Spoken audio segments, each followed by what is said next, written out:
Please note, the following podcast includes discussions of mental health issues and suicide.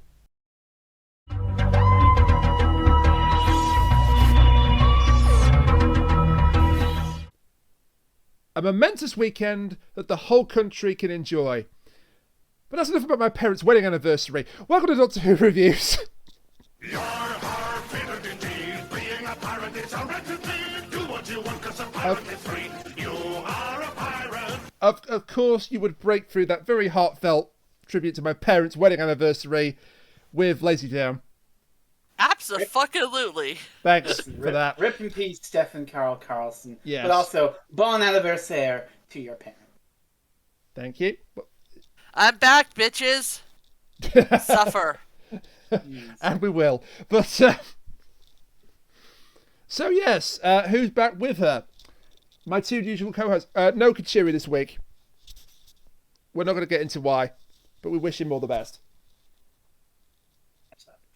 Weevils. If you need a specific reason, weevils. A wizard did it.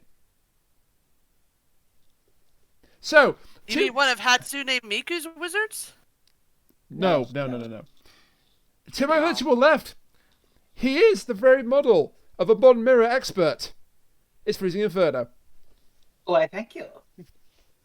And to my virtual right, if you're headed for the Ruby Islands, you're too late. She already cleaned it out. It's Cat. You say that like there was ever anything there in the first place. I mean, all there is just a picture of a donkey. So that's funny when you get into the that is funny because you've directly referenced what we're here to talk about, and what we're here to talk about is a little Big Finish audio from 2003 called Doctor Who and the Pirates, starring Colin Baker. Hey, it's like it's Cat's favorite doctor or something. Well, second favorite, but yes. Here's number one. 7th. Okay, Good taste. didn't Good expect taste. that. Good taste. It goes 7, 6, 4. Didn't expect that either. 12, 7, I don't know, for 30.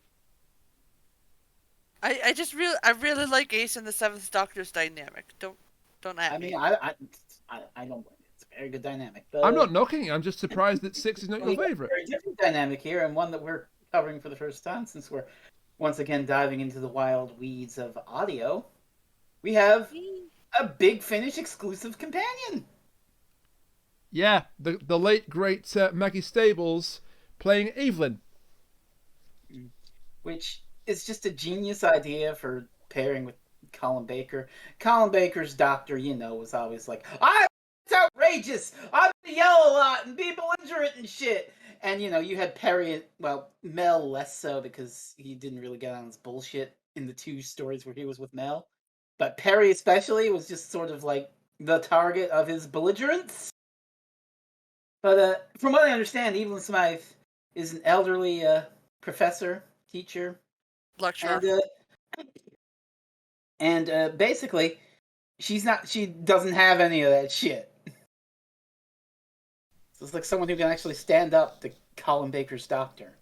Well, I mean, to be fair, she is practiced with dealing with belligerent children, so. Yeah. So she is a lecturer. It's either Oxford or Cambridge, isn't it? This is kind of a gap in my knowledge. I don't really Big Finish that But much. the point is, she is a university lecturer. She's not a teacher. They are different. Okay. See that? Oh, even worse, belligerent adults acting as children. There you go. I have no idea what you mean. So anyway. I've only really heard her in it's a story with the Axons. It's an audio with the Axons, and I don't really remember much about it. Yeah, funny I enough, mean, I liked her in this. I've heard her in Jubilee, which would have been fitting for this weekend. It would have been very fitting for this weekend. Hey! Robert Shearman spearheading British nationalism right as Paddington Bear has tea with the Queen. And then gets deported to Rwanda. Jesus Christ! I'm sorry, but the Paddington moment was a very wholesome moment in that weekend, and then people on the internet did what the people on the internet always do and completely ruined it for all time. Moving swiftly on. Paddington 2 is one of the greatest films ever made. Moving swiftly on. Yeah, so we start Paddington then. Bear's the only one who can resist the Russian mafia, apparently. That's funny because who voices him in Ukraine? I mean, that was, Oh my god. that was the fucking point of the joke, but thank you. I know. Here I am to That's the explain the joke. joke. That's the joke. You So suck, McBain! we point. Do it by the book. By book. I love those sketches. I love those films with the Simpsons. They're so good because they're so bad. So part These are one McBain. of Doctor Who: The Pirates does not start with either Doctor Who or the Pirates. This is false advertising. But Evelyn is visiting one of her students who is called Sally, and Sally is not in the mood to talk. But it's okay because Evelyn's bought cake, and everything's better with cake. Hey. Yeah, this is definitely a unique premise for, I think, pretty much any Doctor Who that I know about. This is not a story about, what they do. It's being told to somebody. And then they kind of have all these people brought in as the actors. So there's a lot of fourth wall breaking within the audio, and it's actually really fun. It's innovative. You couldn't do this as a TV episode.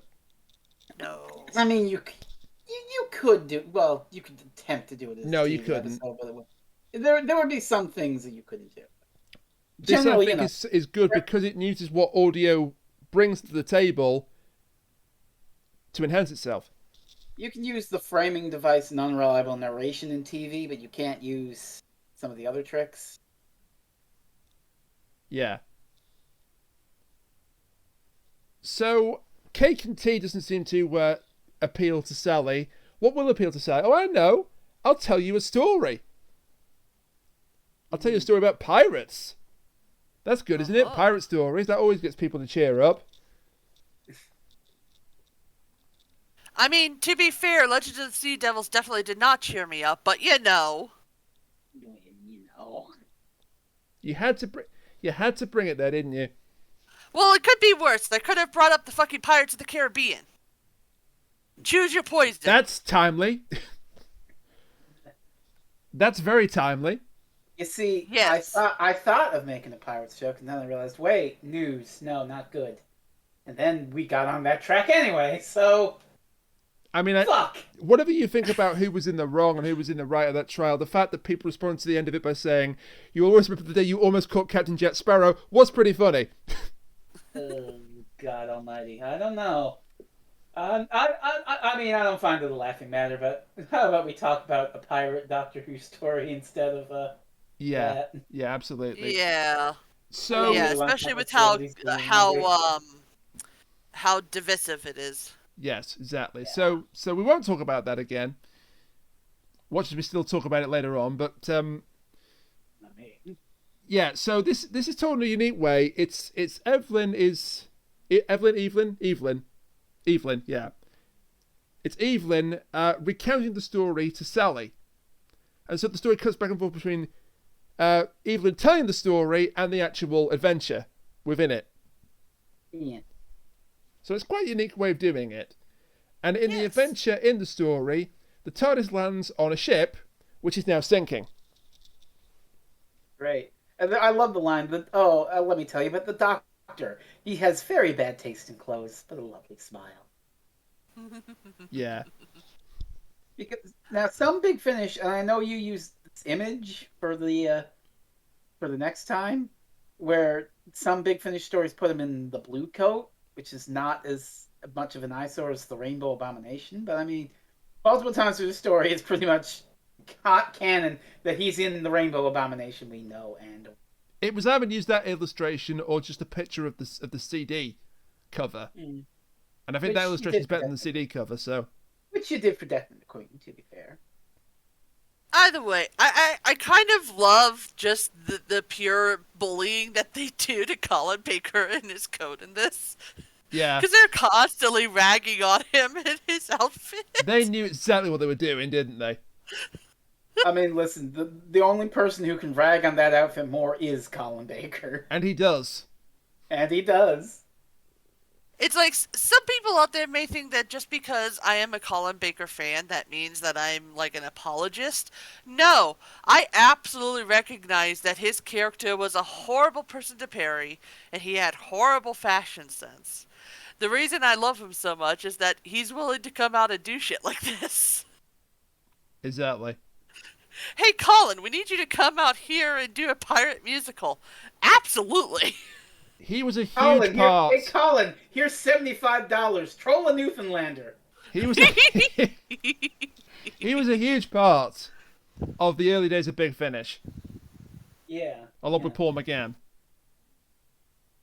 It's like, Oh, how could you not love him? He is fantastic. we are talking about, to bring up the trolling again to remind, we are talking about a man who, when given the brief, hey, make my friend think he's watching his least favorite Doctor Who, decided, you know what I'm going to do? I'm going to put on a cardboard mask of my own face from the 80s. Yeah. And then totally violated NDA. Ins- Totally violate NDA. insert that one gif of the wrestler Sting taking off his mask to reveal the Sting face paint. Wait, Again, That I gift did was not not tell him there. to do that. you didn't. I- You really didn't. I just simply asked, can you make a joke about my friend for me, please? We didn't get to ask him to do any of that. That's the best thing. I love him so much. He is so good. What a legend. What a legend. So, yeah, pirate ship is sinking, but above ground, well, actually, not a pirate ship. It's a, I guess, Royal Navy ship. Yeah, Yeah, pretty much. this is a pirate it's ship. for the Queen. The Sea Eagle. And Yes. and the pirates are attacking up on above deck, and, you know, clang, clang, roar, matey. And the captain Ugh. is a right ponce. Oh, this fucking pompous idiot. Like, okay, the story, like, yeah, I mean, he's just the most pompous fucking idiot. Yeah. I will Oh, say, I'm the captain. I don't have to lift my fingers to do anything. see, I have one single problem with this audio, and it's this captain. And Oh.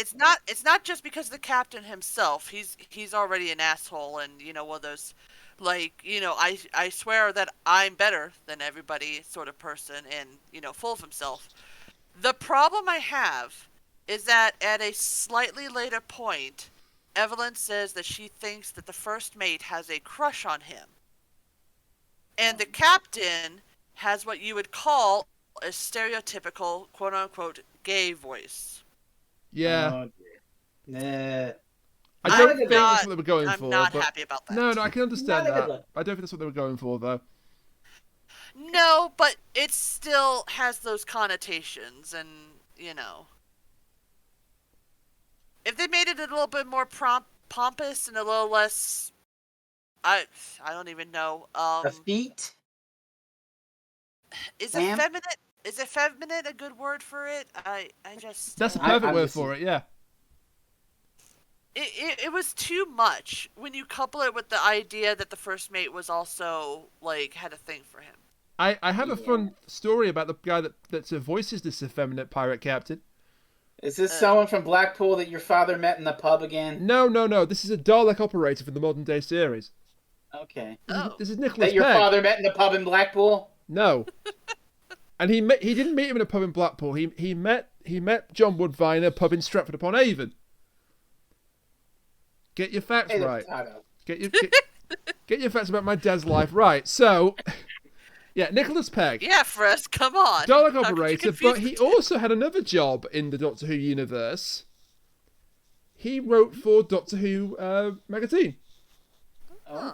until October 2017 when he was fired. wait. Oh, no. But you know why he was fired? Did he do the fucking panini thing? Yes! Oh, my God! He put a Okay, code. someoded going to have to explain. The He put a Panini coded thing, message because in I one of don't his know. articles where if you take the first letters of what he wrote and spell them out, you get the phrase BBC Worldwide and Panini, I'll see you next Tuesdays. Oh. Unfortunately for him, someone spotted this and fired him on the spot. Whoops. James May from Top Gear did a similar thing, got fired from a magazine job. So there's precedent for it. But yeah, we have a feminine pirate captain, played by the guy that got fired from Doctor Who magazine 5 years ago. And we have the pirate captain. Now, this is my problem with the story. Red Jasper. Yeah, this is Bill Oddie. This is who? Bill Oddie. And who's Bill? 1/3 of the Goodies, who were a comedy team in the 70s and 80s, kind of a national treasure, also does a lot of work with nature and birds in particular. Right. But his portrayal of this captain, I can tell it's just Bill Oddie doing a voice. I mean, yeah. Having no idea who Bill Oddie is, I didn't recognize He's not been in him, TV Doctor Who yet. He's as far as I know, this is his one appearance in the Doctor Who canon. This, you know what this sounds like to me, Rainiac? A Oh. personal problem. Oh, for...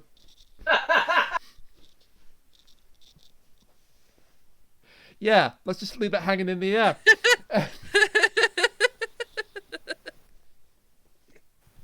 Yeah. Thanks for that. You're welcome. And Red Jasper obviously isn't that important to history because the Doctor has never heard of him at this point in the story. I mean, to be fair, there's probably a lot of pirates we didn't hear about. And the ones we did hear about get really bad raps in Legend of the Sea Devils anyway, so you know. Yeah. Legend of the Aquatic Silurians, Dunk, too. Yeah. Look, it is a Doctor Who with pirates. How could I not? Anyway, I mean- back at Sally's flat, I guess, or apartment. Here, Sally you is... can do it like, Oh, you can do it like this. Hey, anyone remember Pirate Pond from Curse of the Black Spot? That was lit. Yeah, all right. yeah, that was really good. I enjoy... I think that story gets a bad reputation just because where it's placed in that series. Krista McTeer, author of Back to the 11th Hour, Volumes 1 and 2, available now on Amazon.com, has some praise for that story. Okay. Which you should Krista buy. has good taste.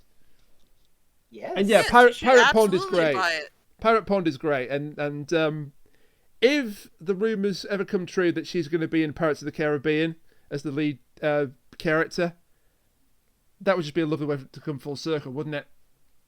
Yes. Yes. I thought we weren't going to talk about that. No, not... Yeah, but he's not in that... Oh, forget it. You're right. Whoopsie.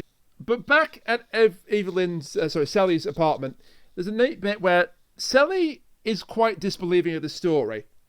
Because, you I know, love it's this pirates. I mean, obvious. She represents, I would say, your typical viewer or listener. Cynicism. And she's, oh yeah, I don't think this is like full of anachronisms. Pirates don't have peg legs. That's silly.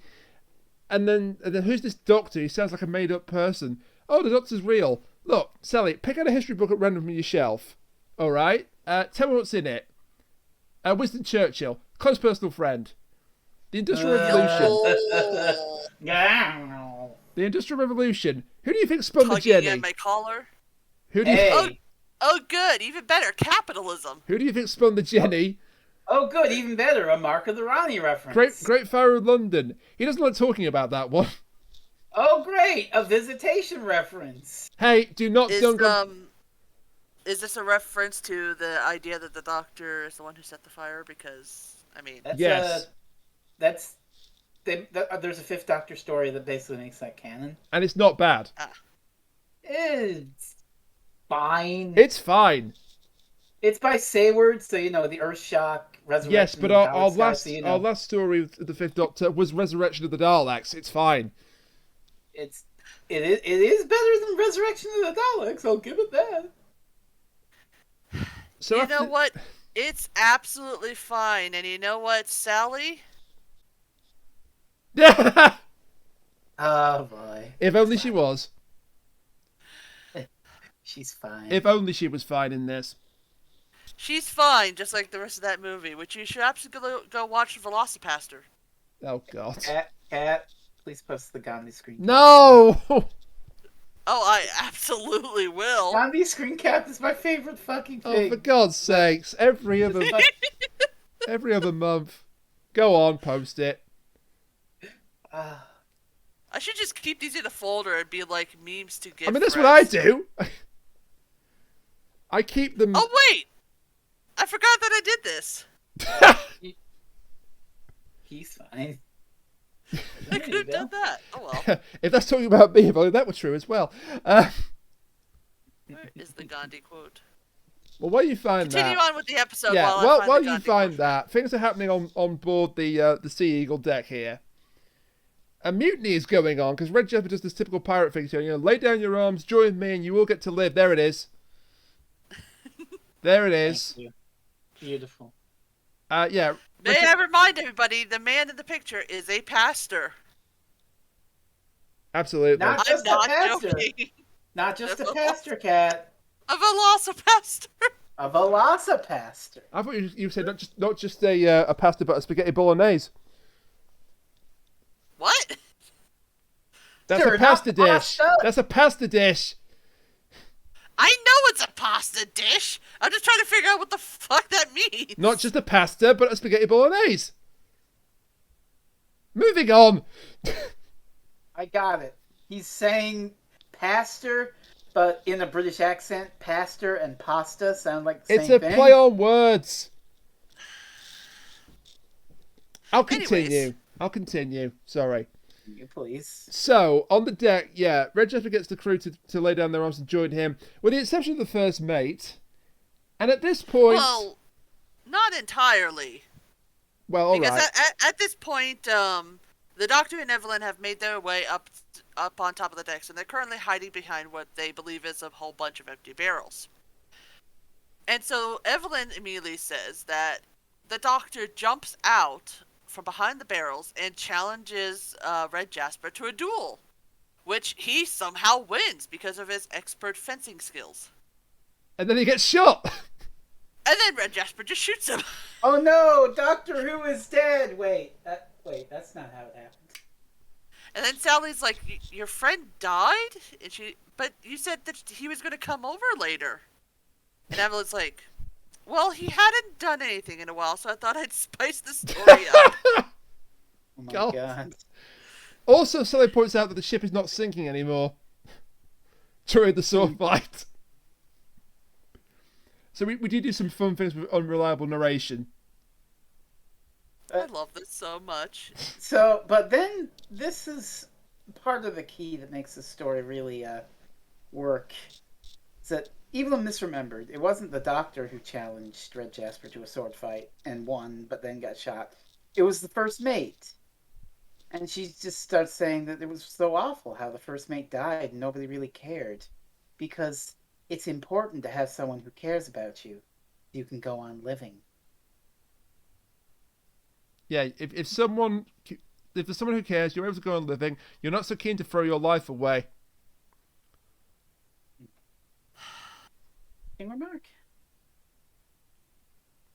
Anyway, the voice of the critics that's known as Sally points out more inaccuracies with Evelyn's story here. All this peg leg stuff is bullshit. Yeah, pirates don't say shiver me timbers. Pirates didn't have Well, the peg peg leg legs. stuff isn't bullshit. It's just that they were very rare, is what she says. Yeah, and she says you've given him 2 peg legs, so that's impossible. How do you get around the deck? Very And 2 careful. hooks for hands. So how did he hold the sword? Yeah, she does sound like Sally. She sounds like those overly critical fans. No, I've got it. She's Cinema Sins. Sally is Cinema Sins. There you go. No, no, no! I will not have you disrespect Sally like this. All right, what do you prefer then? I don't know, but she's not fucking cinema. God damn. All right. Sally is a. Brainiac proceeds to eat an apple to show that he's an asshole.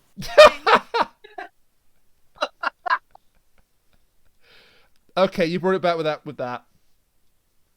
But there's a very fun bit here where Evelyn is telling the story to Sally, and Evelyn is doing pirate voices, Oh God. which Sally does not like very much. And then she's going through the different pirates that are joining up. The sailors are joining I up love with this. the pirate crew. I love this so much. Yeah. Tom Thompson. The And first Bill one is Bilson John and Johnston. There's John Tom Johnston. Thompson.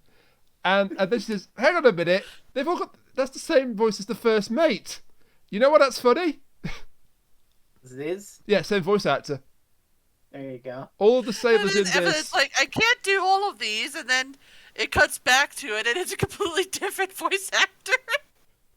They go back to the standard voice actor, yeah. But it's what's even funny. She starts running out of pirate sounding names. She just goes to, I'm David Copperfield. I'm Nicholas Nickleby. I'm Little Nell. Oh my god.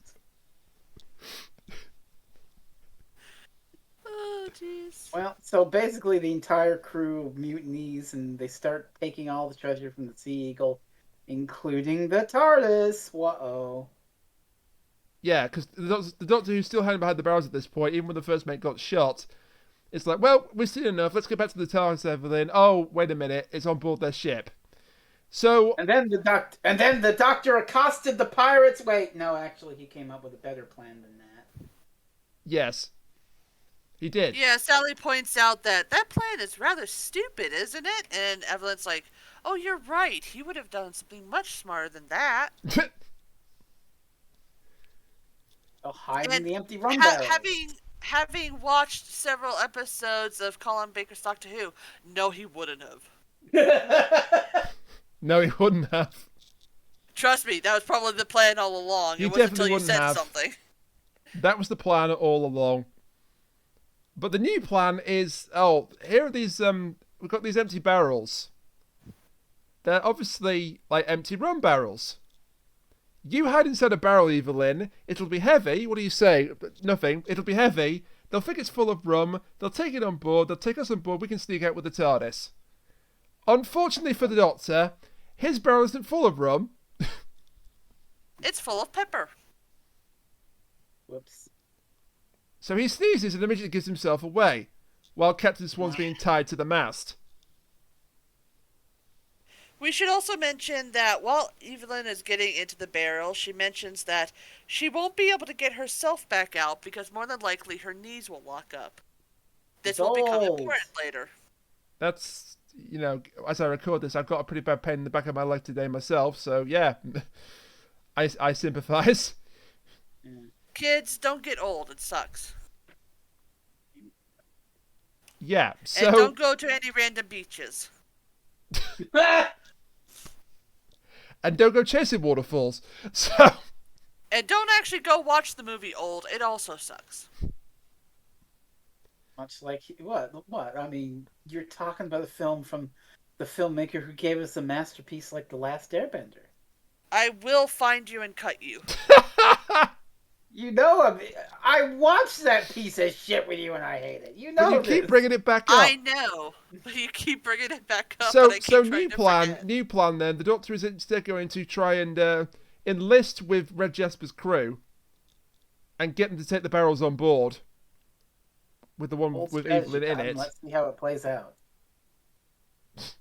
Before we get too far, just an aside on that little reference to The Last Airbender that we were talking about. When they announced that Avatar 2 was coming out, I legit for a moment forgot about Avatar the film and thought they were talking about Last Airbender. Oh god. And my whole body went cold. Oh my god. No. It's the Thankfully- anti-military blue people movie, not that shit. Don't worry. Thankfully, it's just the Pocahontas clone. I mean, the Dancing with Wolves clone. I mean, yeah. No, okay. But actually, I watched that movie with a friend of mine a couple weeks ago. That movie's lit. Which one? Like Avatar, the James Cameron Avatar. It's okay. I mean, I really like. the visuals are stunning, Yes, they are. but the plot is... Well, you're not watching it for the plot, are you? Well, the plot is just Pocahontas. Also, the final fight in that film is literally a video game is. final boss. Listen, Kat, it's Pocahontas, but it's staunchly anti-imperialist, anti-military, so you can see exactly why it lit up fucking neurons in my brain. The final True. confrontation in Avatar is literally just a video game boss, complete with multiple phases.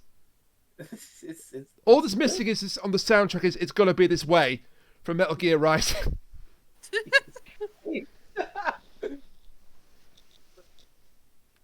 So it has to be this way. I'm just turning my video. Thank you. I don't know what to tell you. I thought the film was lit, honestly. Yeah, fair enough. But so back with the Doctor Who. Yeah, Sally just wants to be on her own at this point. But at that moment, the doorbell rings, and here's the Doctor. Live and in Hello. person. Wow. And it's like, Sally doesn't want to hear the end of the story. Oh, you've got to hear the end of the story, Sally. It's got pirates in it. I'm in it. It's really cool and funny. And, hey, You Evelyn, don't want show to her hear the a treasure story map. with me in it. Show her the treasure map, Evelyn. So, I have one question about this scene. Obviously, I won't get into what happens later, but we're just going to say that in order to be here, they had to go a little bit back in time. Yeah. Why did Evelyn get there first, and what was the Doctor doing this whole time? Good question. Fair point. I kind of want to know what he was doing. Fair point. Probably not to give too much away, probably doing some shit with the letter. I don't know. And there's a very endearing bit. Yeah, it could be, but there's a very endearing bit where Evelyn takes a treasure map out of her handbag. And she says, "This is a genuine treasure map. I bought it last week." You never find out if that it genuinely was the map or not. Do you? I think you do, because later on they do say, like you can like they're holding up the map to Sally and say, look, you can still see the creases from where it was hidden. Yeah. Unless that's what the Doctor was doing, was faking the map.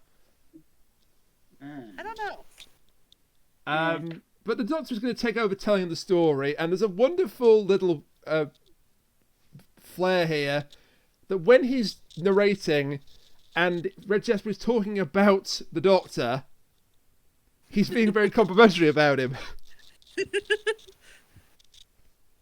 I love it so much. I forget the actual lines, but the point is he's giving himself compliments through Jasper. But Something like this beautiful or handsome man. yeah, or something like that. you distinguished adventurer or something like that. Fantastically dressed man I've ever laid eyes on. Something like that, yeah. Also, never do a pirate voice ever again in your life, Jerry. Thanks. No, keep doing it. That was amazing. That's the fucking voice that the guy's doing. Kind of. It needs it needs more Bill Oddie in it. It needs more Bill Oddie in it. That's not too bad. That's not too bad. And now Now you're I'll really be nearing you. fuck. Arr! Okay, if we ever have a podcast that happens on Talk Like a Pirate Day, I need you to do that forever, Frez. If we ever have a podcast that's Talk Like a Pirate Day, we're just agreeing right now to all switch to Curse of the Black Spot so we can do that again. That was amazing. It's like in September, right? I think. Is it? Yep, September the 19th. It's Join- on a Monday this year. Join us on September the 19th for Curse of the Black Spot. It's on a Monday this year. I'm marking I'll that have in my to check to diary. see if I'll be off. I am marking that in my diary. Well, we could do it beforehand and then I could just release it on the Monday. Still works. No, that's true. Yar. All right. But well, the anyway, cliffhanger of this first part then is that Jasper's crew are going to burn the Seagull to the ground because, it's protocol, take the treasure, and then burn the ship and scuttle it. And then when And the of doctor course, the says, Doctor's like, "What treasure? There was no treasure on there. It was just hardtack and." you're up to the treasure. No, I can't have that. I'm gonna get you. So he gets knocked unconscious by Mr. Merryweather, who is the first mate of the Adventurer's Fancy. Who the hell named this pirate ship?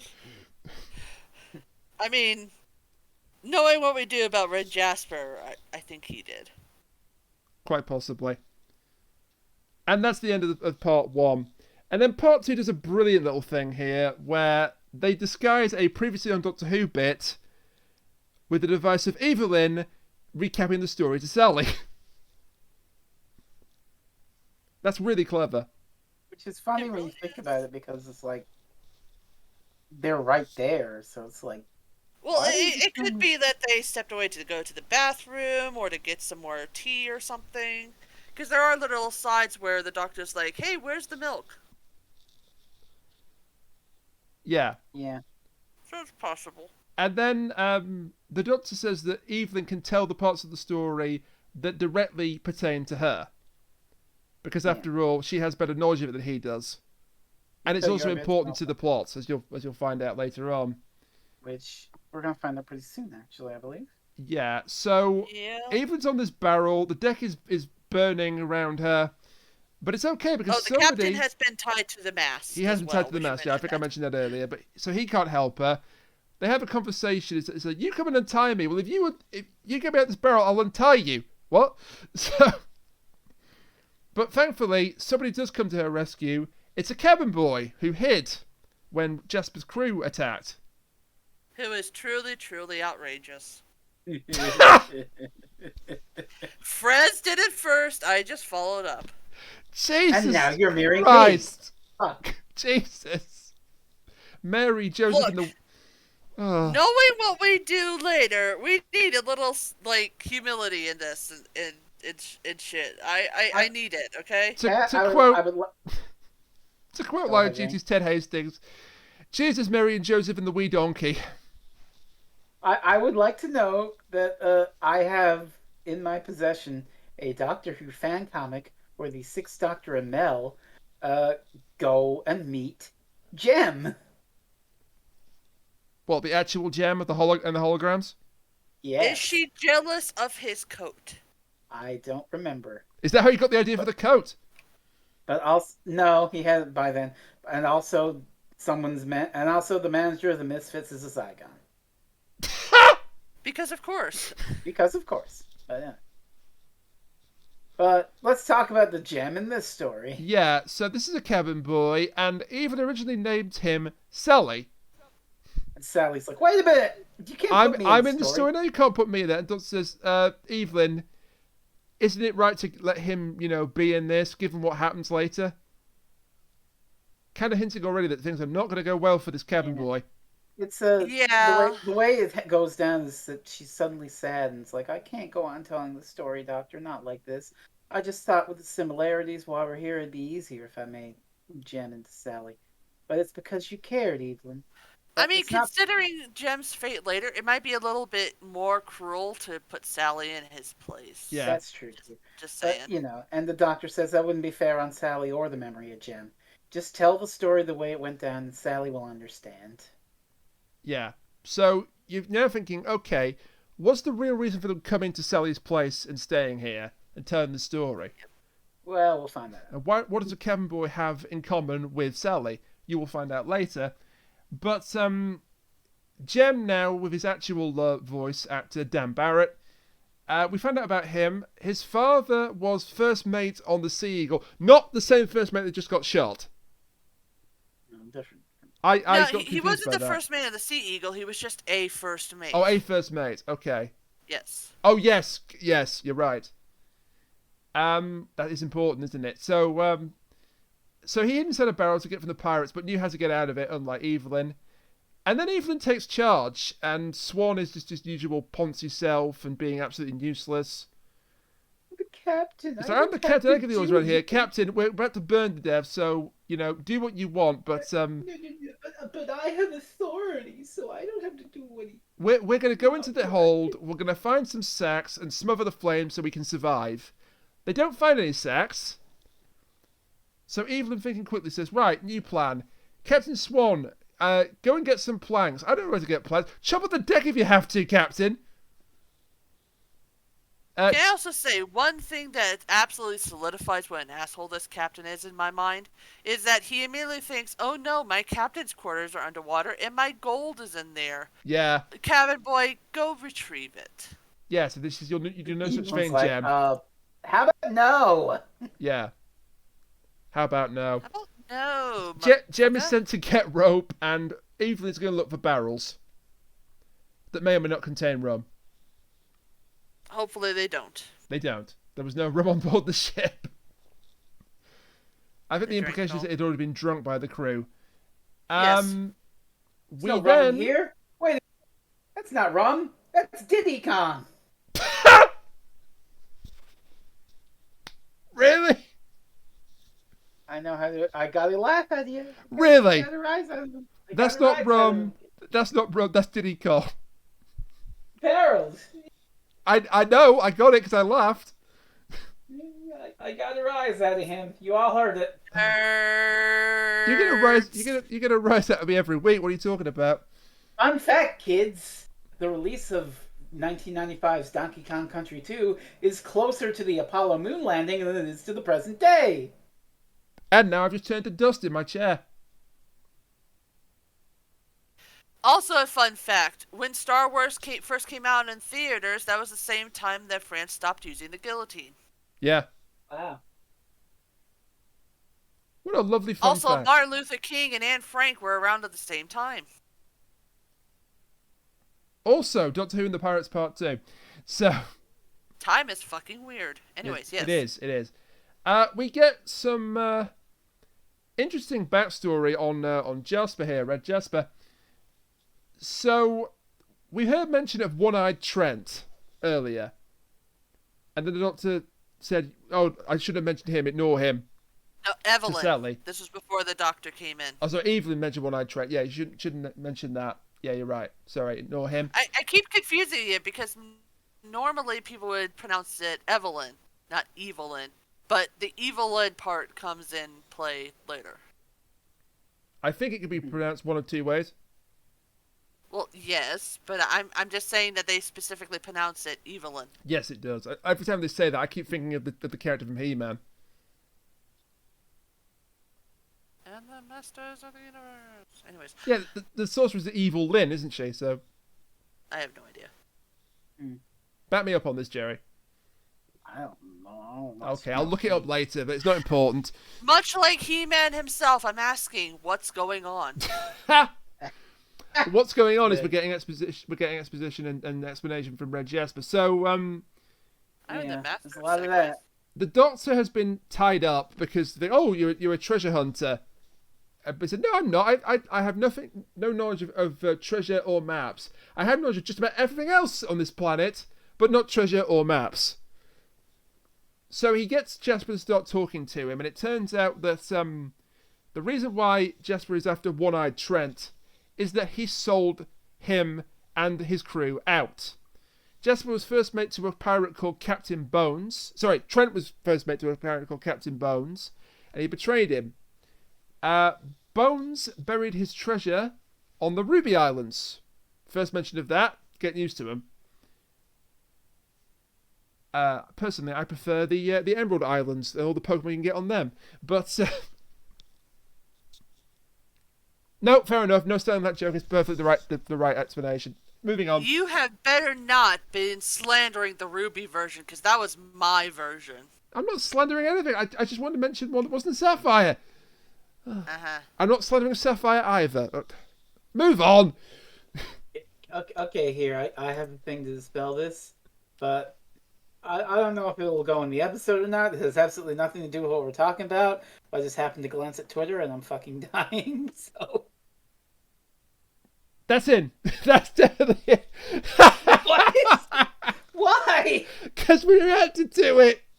No, I mean, why did someone make this? What is this? Why? This is fine.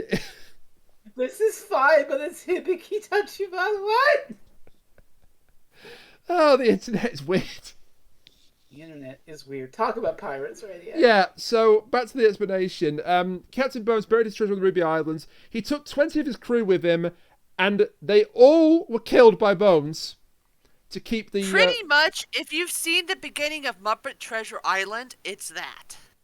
But then he was betrayed because the king's soldiers were already on to Captain Bones, and he was pretty convinced there was a double agent working for them. A king's man, if you will.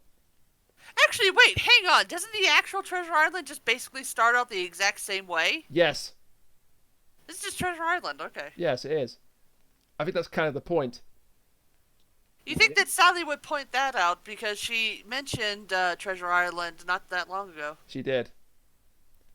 So, Oh, well. Jasper thinks that double agent was One-Eyed Trent. Bones gets hung by the British troops, while Jasper was he marooned? No, he survived. He was the survivor. Yeah, he hid somewhere, and he heard Bones, like, literally kill every single one of the crew except for him and Trent. Yes. So he was betrayed, but he escaped justice. So that's why he's got it in for One-Eyed Trent. And while he's giving this explanation, the Doctor actually gets Jasper to untie him, which is rather accommodating of the pirate captain. Yes. It's the one So time he'll be basically- accommodating. Basically, Red Jasper wants both One-Eyed Trent, and he also wants the treasure that's on the Ruby Isles. The problem is, he doesn't know where the treasure is on the Ruby Isles because he stayed on the ship while it was being buried. So he needs to get the map and everything from One-Eyed Trent, but he also needs to find One-Eyed Trent. Yes. And we cut back to Evelyn, who her great plan was to make a raft. Great success. And the captain said, "Oh, lifeboat, because I'm the captain and you do as I say." And to her credit, Evelyn is not having any of his bullshit. Exactly. Yeah. And neither is Jem, really. Jim. And Jem knows of the Ruby Islands, so that's where they head. And how do And you know that's, I mean, if you haven't figured it out by now from the fact that his father was a first mate, and he knows where the Ruby Isles are, seeing as only Captain Bones and Trent have ever heard of the Ruby Isles because Bones is the one who named them the Ruby Isles. Yeah. I wonder. Yeah. I wonder who his Jem parents actually was. might be. Yeah, it was kind of telegraphed to you, but you know what? It still works. He also says both his parents are dead, so yeah, there's that. So He's got a and so- compass that his father said would lead him to the Ruby Islands treasure. Yeah. His real name is James London, but his father basically gave him a nickname of Jem. Oh my fucking god, I just realized! What? Isn't the name of the main character from Treasure Island also named James? Or at least Jim? Yeah. Yeah, Jim Hawkins. Jim? Jim Hawkins. Jim? Yes. Yeah. Fuck! Did you not get that? Clearly not. No! That is like discovering a conspiracy theory live on air. It's like whole. This is my Pepe I was Sylvia! gonna say something Pepe Sylvia. I got boxes full of Pepe. Well, let's move on to something lighter. Oh, how about Evelyn saying, "Oh, well, even though we were marooned, I thought that everything was going to end happily, and it would all end well for Jem. It's too bad that I was wrong." His Oh, future wait, wouldn't this- even stretch to another day. Oh wait, this is pleasant at all. This is actually very grim and depressing. Okay, so let's move to something that's a much more uplifting, like Jasper killing random members of his crew for no apparent reason. Well, there is a reason to it. It's not just to show that he's an absolute maniac. He's got this idea that one of the crew from the ship he's just plundered knows of the Ruby Islands. Just one of them. And so if that man comes forward, he will receive a more equal share of the treasure than the others. And so he goes to like various members of the crew and he says, do you know the Ruby Islands? No, Captain. No, you don't know, or no, you're not sure. And eventually he just shoots one of them dead. Yeah, we should mention that the reason that he's so convinced it's this ship is because he heard rumor of someone asking if there are any ships going in the general direction of the Ruby Isles, which is near Jamaica, I think? Is that what they Yes. said? So he's trying to figure out exactly who it was, and he thinks that it's someone on this crew, and that's why the Sea Eagle was heading this way. Or at the very least, someone hitched a ride on the Sea Eagle in order to be able to get to the Ruby Isles. And to his credit, the Doctor is absolutely horrified at what Jasper has just done. He gets a great line here. No treasure is worth a man's life. He also name drops several famous ships. Queen Mary, Titanic. Yeah, that one kind of ended a little badly. I think he even points that out. Yeah. What else have I got in my notes here? Jem tries to drink seawater, which would kill him via dehydration. Yep. And Evelyn manages And to it would stop also in make him time. go insane. Yes. Oh boy. And then die of dehydration. The island that they're looking for is shaped like a donkey. That's donkey.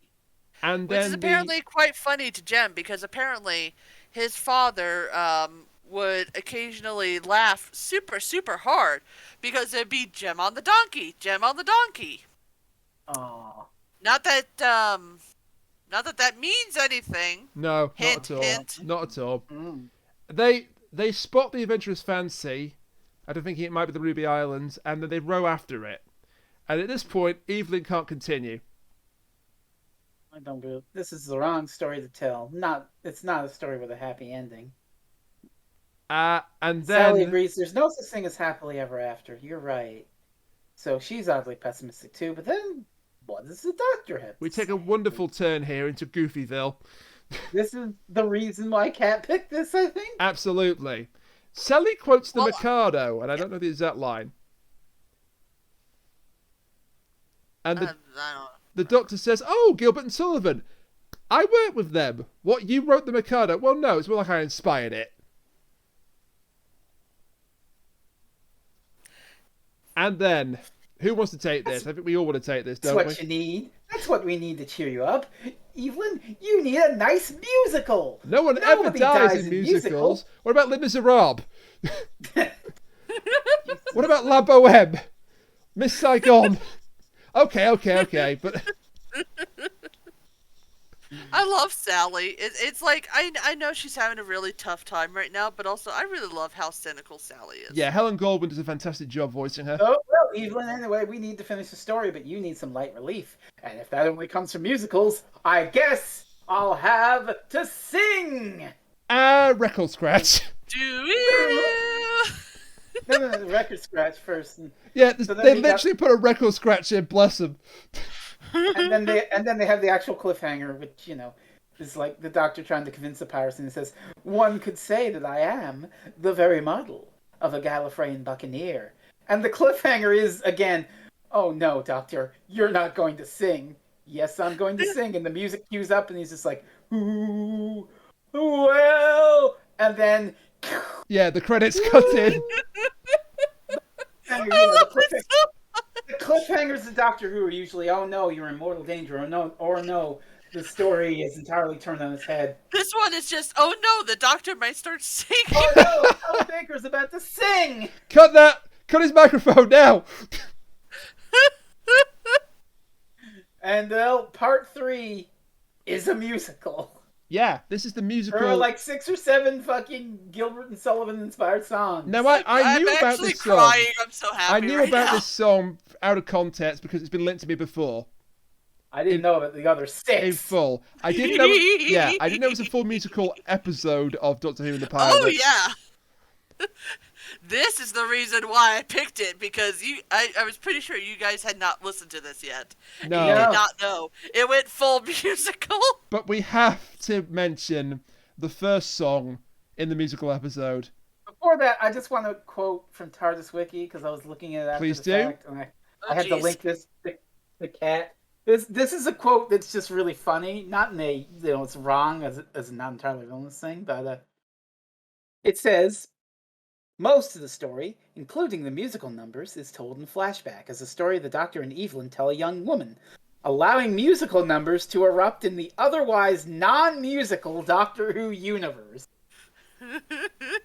It doesn't need an Something about explanation. that. Something about that just tickles me. This episode of the audio is a musical, which is odd because Doctor Who is traditionally not a musical. Who wrote this article? Ian Levine? It's TARDIS Wiki, probably.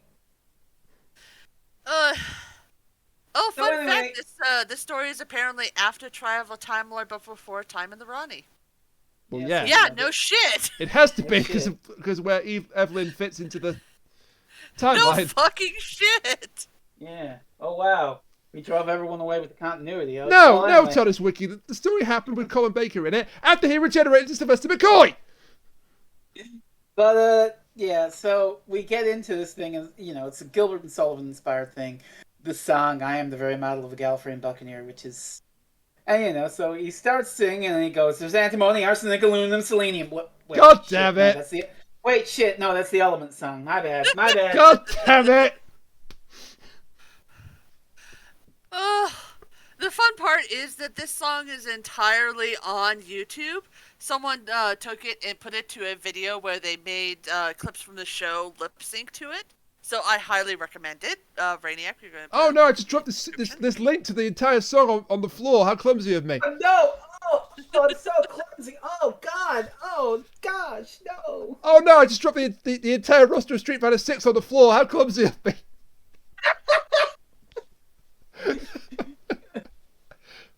I feel sorry for them in a way, but they're also taking it really well. So kudos to them for that.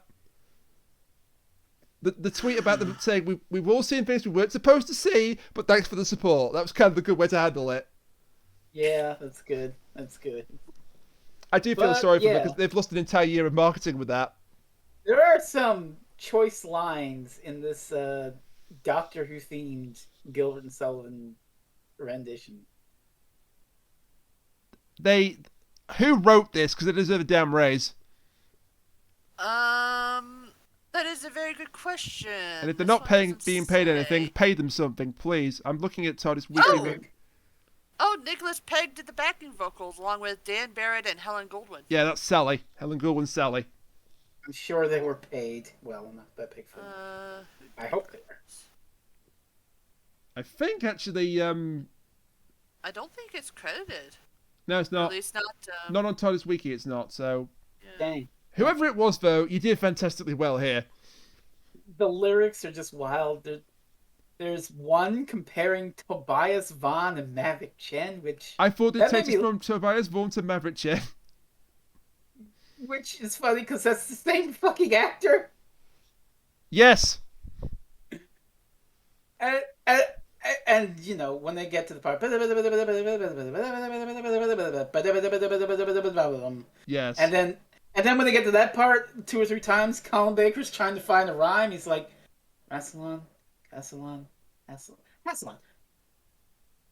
And Rassilon did a little thing and made a Hassilon. With like that. I pestilential don't monsters know. that I got a lot of hassle from. Yeah, I don't know the lyrics. I do like how he goes Rassilon and then immediately Assalon. Yes. And there's a line about he tries to rhyme Hecate, and he's like, Hecate, is that canonical? Yeah. Which Legate, Decate, Hecate, Hecate. Not sure that's canonical. this I can't believe this is a fucking deep cut. This is a reference to K9 and Company. Yeah. In which It is. the one episode of K9 and Company has K9 going up against cultists of Hecate. So that's why the non-canonical line is there. I'm going to say this right now. I don't know who at Big Finish wrote this song, but whoever that was, they are a true Doctor Who fan. I mean, you gotta be to throw all these fucking references. They are in there. willing to pull out the fucking K9 and Company reference. Amazing. Yeah. I also like to There's point out some of the probably upset people, like I've defeated evil robots such as Daleks, Quarks, and Cybermen. Firstly, Quarks is a hell of a deep cut. Mike would be happy. Mike would be happy. Peter Capaldi will be even happier. No, that's the Chumbleys. Who likes the Quarks then, other than Mike? Oh, fuck. I No. thought somebody liked the Quarks that was associated with the show, but I might be thinking I know. Capaldi and the Chumblies, yeah. All the Yeah, Chumblies maybe. is great. Yeah.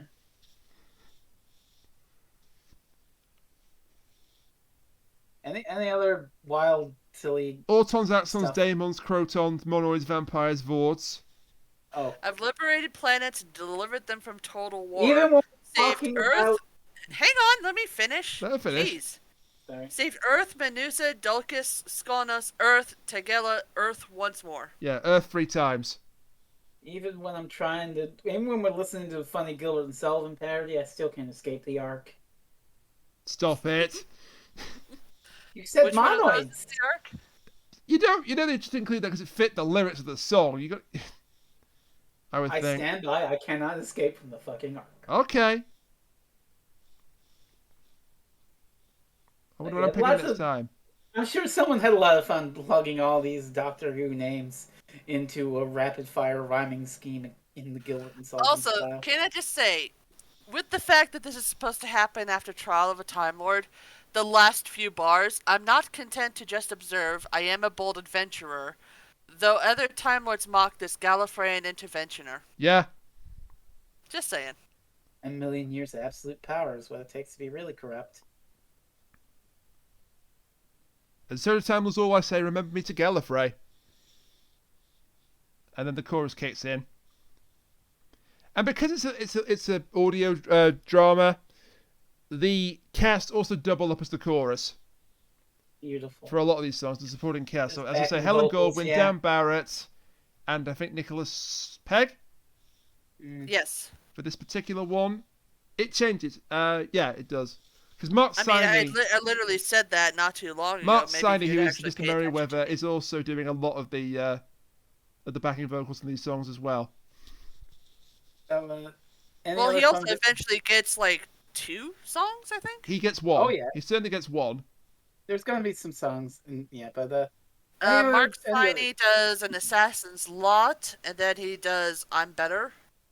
Oh yes. Well, that's You're right. Yeah. Oh, and he's also they have like one of the I forget what they're called, but it's when you sing like the same tune, but it's different lyrics for each one, so each person has their own. I know what you little mean, but I can't song. think of the term. Oh. Neither do I, but he also does part of the song in that one. He does. You're right. I'm a better sailor far than you. No, not just that one. He also does one that's called Jasper's Man / Blood on My Hands / The Price. We Yes, Paid. he does 3. You're right. Yes. And I should point out, all of the songs are parodies or lifted from Gilbert and Sullivan works. The Pirates of Penzance, The Mikado, HMS Pinafore, Yeah, that's it. I think. and that's it. Yeah. It's mostly Pirates of Penzance I and can't think of HMS Pinafore without thinking of The Simpsons. What? The Simpsons. Okay, explain. You haven't seen? It's Sideshow Bob is trying to kill Bart Simpson. Oh And God, Bart yes. I had to do the HMS Pinafore. I couldn't remember that bit. Yeah, you're right. It's iconic. Absolutely iconic. And this is the same episode with the rake gag. Oh yes. Oh, the rate gag's an old timer. I Yeah. love that rate gag. It is might so be the best Sideshow Bob episode they ever did. That's not bad. I mean, there's been several really good Sideshow Bob episodes. Also, the greatest deleted scene of all time is in one of the Sideshow Bob's brother episodes, who's voiced by the guy from Frasier. That's also his brother. Oh, yes. Yes. It's when the money falls out the suitcase off the cliff. And he goes, "Oh shoot!" And then they didn't get to put this in the episode, but so there's no backing music. But it's Hans Moleman, and the money comes down and he goes, "Thank you, God." And he pulls out a gun and says, "Now hand over the rest of it." Okay, so any more on the modern Gallifrey and Buccaneer song? No, but I had to put that in because that's so good. But yeah, the best. I will just add in, it's fantastic. Go listen to it. It is amazing, and Colin Baker performs it also- so wonderfully. The pirates are like, yeah, well, you're still not a good pirate, even if you can sing. And the doctor's like, yeah, well, I don't kill my pals on the order of a crazy pirate captain. And they're like, well, yeah, well, he's not a crazy pirate, and we'll tell you by this song. Yeah, this this is funny to me because personal story, good personal story. Back when I was at high school, You went to Your a pub dad in happened to Blackpool. be- Yeah. it's nothing to do with my dad. Your This dad is my was one of this is my high school. This is my high school. You went to a pub in Blackpool. No, I was 13. I'd have been thrown out. No, anyway, we have a very famous theatre in Blackpool, the Grand Theatre, which I've been to on Well, several it's not occasions. that famous. I haven't heard of it. Well, it's famous in the UK. I've seen Ken Dodd there a few times, Oh, yeah. and I used to go there and watch plays because my dad would take me there to watch plays on Sunday nights. It was a good time. But one time, the school I went to actually performed at that theatre.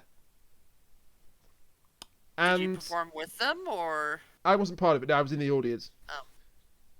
I was not musically inclined, shall we say.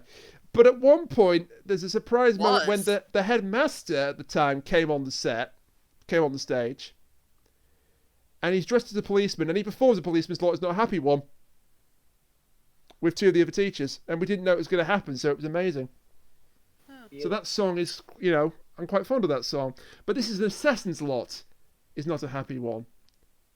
Sung by Mark See, Siney, who you is had a Merriweather. much better school time than I did because the most that my teachers ever did was ignore bullying and then punish the victims. I didn't say it was all good, sweetness and light. Just like this story.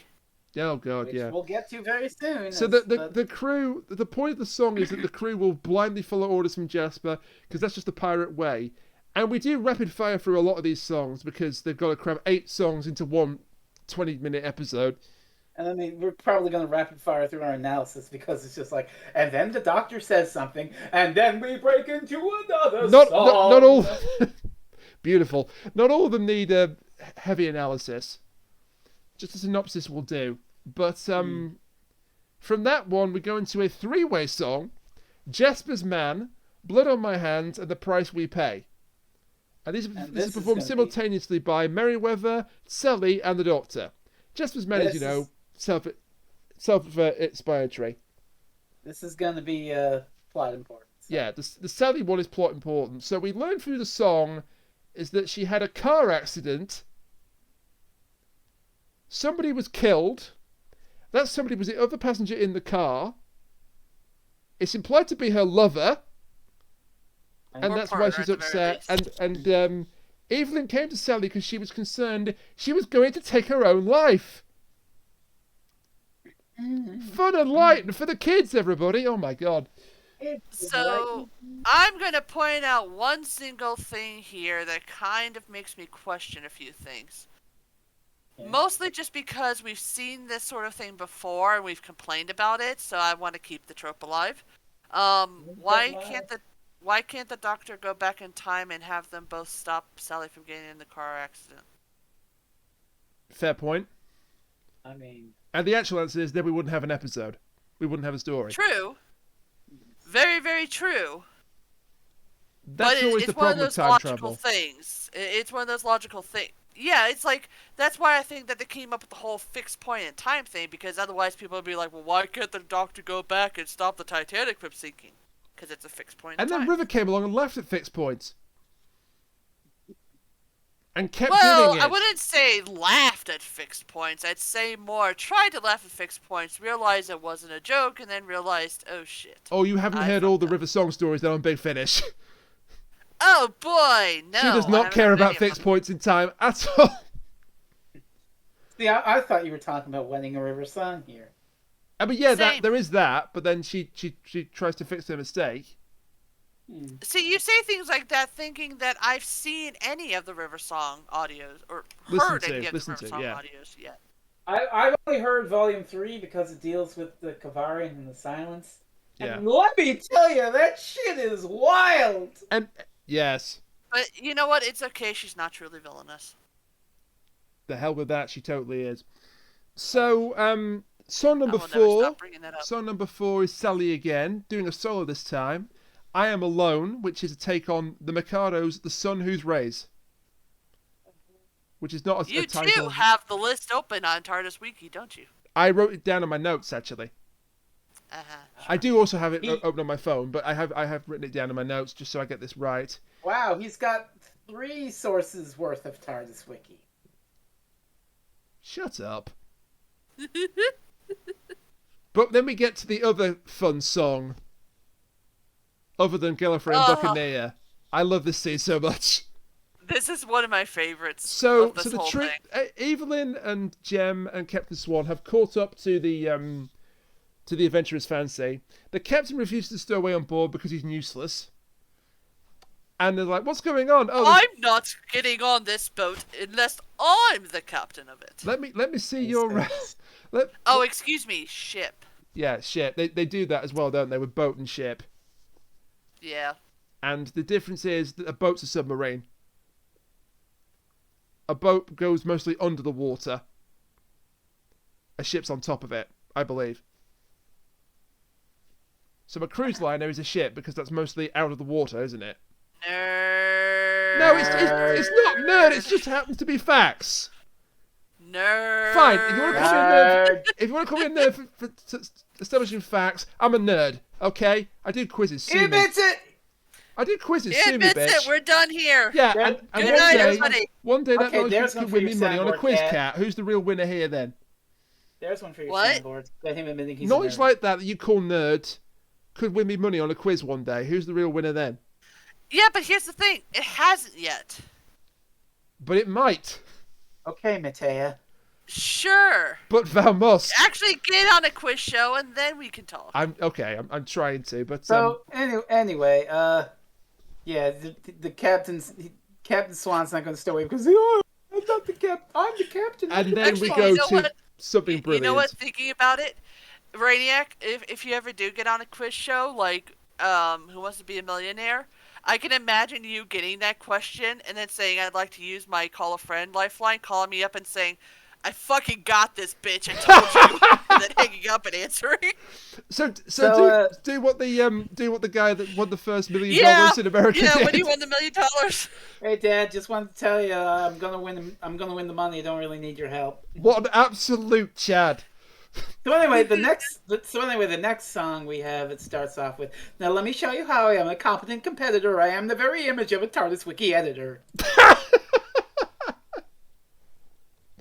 I'd like you to know I came up with that shit on the fly, live on the air here. I don't believe that, but that was very good. I came up with that like one 2 seconds ago.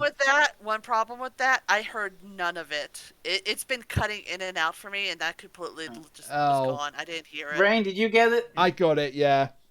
Cat, you'll catch it on the replay. Ah, you tease. I made sure to left after you'd finished, so I didn't block it out. So, but yeah, song number 5 is wild. This is Red I'm Jasper's song? better. I'm a better far sailor than you. Oh, God. I'm a better sailor far than you. I'm a better sailor far than you, yeah.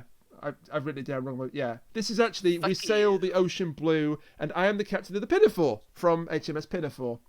And it's a duet. It's so much fun, though. It's a so vocal much- duel. It's not really a duet. It's a vocal duel between the Doctor Adjusting the- and Merryweather.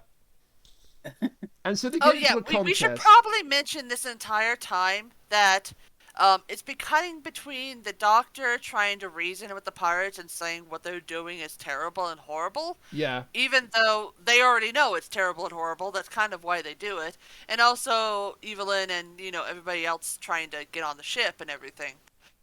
But it turns very swiftly into the Doctor saying that he's a far better sailor than any of these guys because he doesn't do all the killing and maiming and everything. And that's why they have the Assassin's Lot and, Jasper's Man and everything like that. And now he gets to the point where he is going up against Merryweather saying, "I'm far better than you could ever possibly be."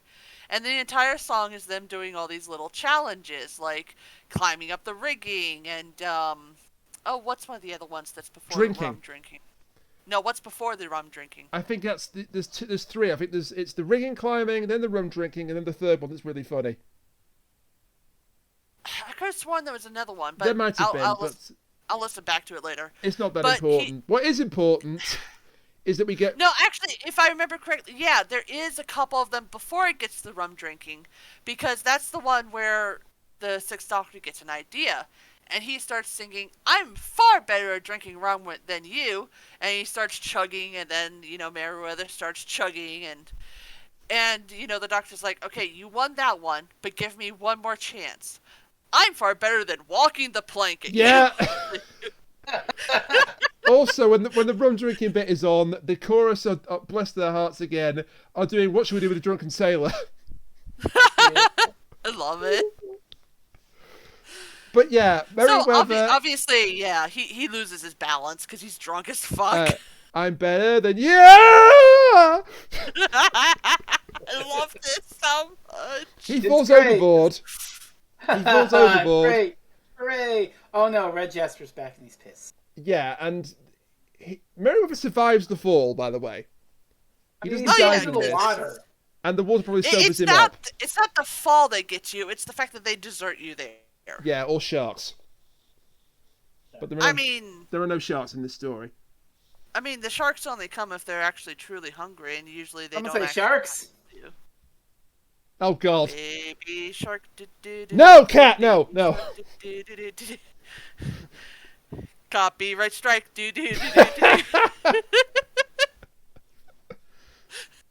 I think we're past that. We've been talking about HMS Pinafore, the Pirates of Penzance. In jail for YouTube crimes, dude.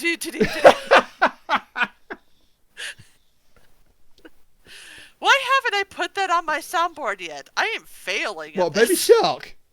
Yeah. I can think of several reasons, which we're not going to get into, because that will just... I convince you mean, to do I it. can't think of a reason when I have stuff like this. Oh, for God's sakes! Cat, you've just made it open to a lawsuit. No. See, I'll confuse the algorithm. Cat, you've just left it open to another lawsuit. Stop with the lawsuits, please! Corporations Wallet is something that I will injure. I am the very model of a copyright infringer. Oh, Jesus! Cat! Stop! For the love of God, stop! Oh, that's it. Of course it will be the saxophone from Careless Oh, hey, Whisper. it's George Michael. Was he in the band or something? Jesse Cox is a furry. See, no. Now I have truly confused the algorithm. oh my God! And you've also lived. Figure that shit out, YouTube. We've got copyright lawsuits. We've got a slander lawsuit. We've got a slam dunk. Why am I friends with you again? Why the fuck you lying? Why you always lying? Oh my God. Okay, Stop fucking lying. cat. Remind me of one very simple thing. Why am I still friends with you? I think we're okay with that one because it's transformative. But can we get to the next song, please? Go ahead. Do it. Yes. So Merryweather survives the fall, but Jasper happens to see this and says, "You've just made one of my crew walk the plank. Where I come from, that's a mutiny. Kill him, boys." But at that moment, he is saved by the arrival of the Pirate Queen. And there's a lovely bit just before this where we're back at Sally's place and Doctor's like, "You know, Evelyn, you're not doing any of the singing, are you?"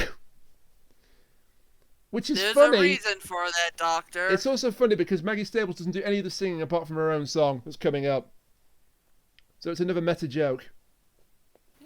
She's not doing any of the singing. This is actually a combination of two songs, by the way. It is. And I'll just check the Because wiki I, again. too, want to flex my knowledge. Oh, better That, to live. the Yeah. Enter Evelyn, which is very, very short. I claim my perjured lover Nanky Poo from the Mikado. Yes, there was a character called Nanky Poo. And Colin Baker sings that. That's her introduction. And then Evil Evelyn from the Pirates of Penzance. And just the comedy... better far to live and die. Yeah, from Pirates of Penzance. And just the absolute comedy of... I work on the crew of this famed pirate queen, and here she is, and it's a 62-year-old lecturer whose knees don't work. Even better is when the lyrics is literally her red cardigan is all the blood she spilled or something like that. Yeah, she has a red jumper on. Her ship is the lecturer's revenge. I love it so much. And to try and convince him that she is a fearsome pirate queen, she fires a shot at the deck. And then it's James Pierce who's like, Evelyn, I don't have any powder to refill that. That's your one shot. You haven't got any more. I mean, if I were him, I would have just shut the fuck up, kid. Because, I mean, come on. Yeah, and then We're trying to ruse here. cue something absolutely horrific. Also, I should point out, not just yet. Bill Oddie is in this number singing with Maggie Stables, and the entire cast is part of this number. In fact, it's the one time that they're all together in this. Because Colin Baker's doing lead vocals, and everyone else is doing backing vocals, apart from Stables and Oddie, who are also doing lead vocals. Yeah, we should also mention Bill Oddie's actually singing his own version, which is for I Am a Pirate King. Which he then reprises later on. Yes. So the Doctor is going to be locked in the hold. Think jail, but on board a ship. Which leaves Evelyn face to face with Jasper, and she says to him, "You can't." Oh, go-" not yet, not yet. Not yet. Oh, What he does is he sends Evelyn and Jem off to be put into his cabin and locked away. Because while they're in the cabin, that's when the Doctor is able to break out.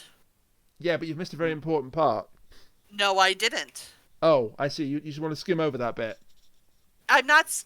Would you just listen? All right, all right, God. God. I know what I'm doing. Okay. I too have been doing this for 100+ episodes. So the Doctor manages to break out of the hold, and he gets himself essentially thrown overboard by the captain and everybody else. And so Evelyn and Jem are in the captain's quarters, and they look out the window, and they happen to see him. And they also happen to see the fact that the raft with the former captain on board, Captain Swan, is directly under their window. So they wave to the Doctor to get him onto the raft, and he does so safely, but they don't have a way to get him back on. So Jem throws down his, Evelyn throws down Jem's compass to him and says, head for the Ruby Isles. They are, this direction from the ship. And, and there's this little bit where Evelyn's like, oh, I'm so sorry. I threw down your compass without asking you. And, he's like, oh, it's perfectly fine. We'll get it back later. And that is when Jasper comes in. And Evelyn says to him, I'm so sorry. We didn't mean to try to hurt you or disrupt you in any way. If you could just drop us off at the Ruby Isles, that'd be fantastic. You have skipped the bit I was going to talk about. Did I? Yeah, the We're chocolate. also in part the chocolate. Oh. Well, I didn't figure that was a big thing. Well, that is horrific, though. Yeah, we're also in part 4 as the Doctor gets thrown off the thing that Sarah. That's the And he has cliffhanger, a yeah. song- And he has a also, song that closes what a the scream by part. Colin Baker, by the way. Oh yeah. Oh, Did I also really good mention scream. that when they do the dueling song with the first mate, that who was that singer again? Mark Siney. He can hold a fucking note. He's a pretty good singer, Yeah, he isn't he? fucking can. Yeah. Because he has, I think, the But yeah, most songs to do in this. But yeah, Evelyn has made a huge mistake with Jasper. He Yeah, dropped she us at mentioned the Ruby Isles. Which nobody but One-Eyed Flint and Bone should know about. And one of those two is dead. So how do you know about this? Well, Jem told me about it, his father. Oh my god, this is just... Oh. Nah. Just talking about this is difficult. Is it alright then if I go ahead and essentially summarize what happens? Please do, because I find this difficult to talk about. So the basic gist is that, as you probably guessed, One-Eyed Flint was indeed Jem's father. And, of course, Jasper is, absolutely frothing at the mouth trying to get this information out of him. And, of course, the kid doesn't really know anything because his father never actually told him where the treasure was. So, in trying to interrogate him, they essentially beat him to death. I'm afraid so. He wants to know where the map is, and Jem's not got it. Yeah.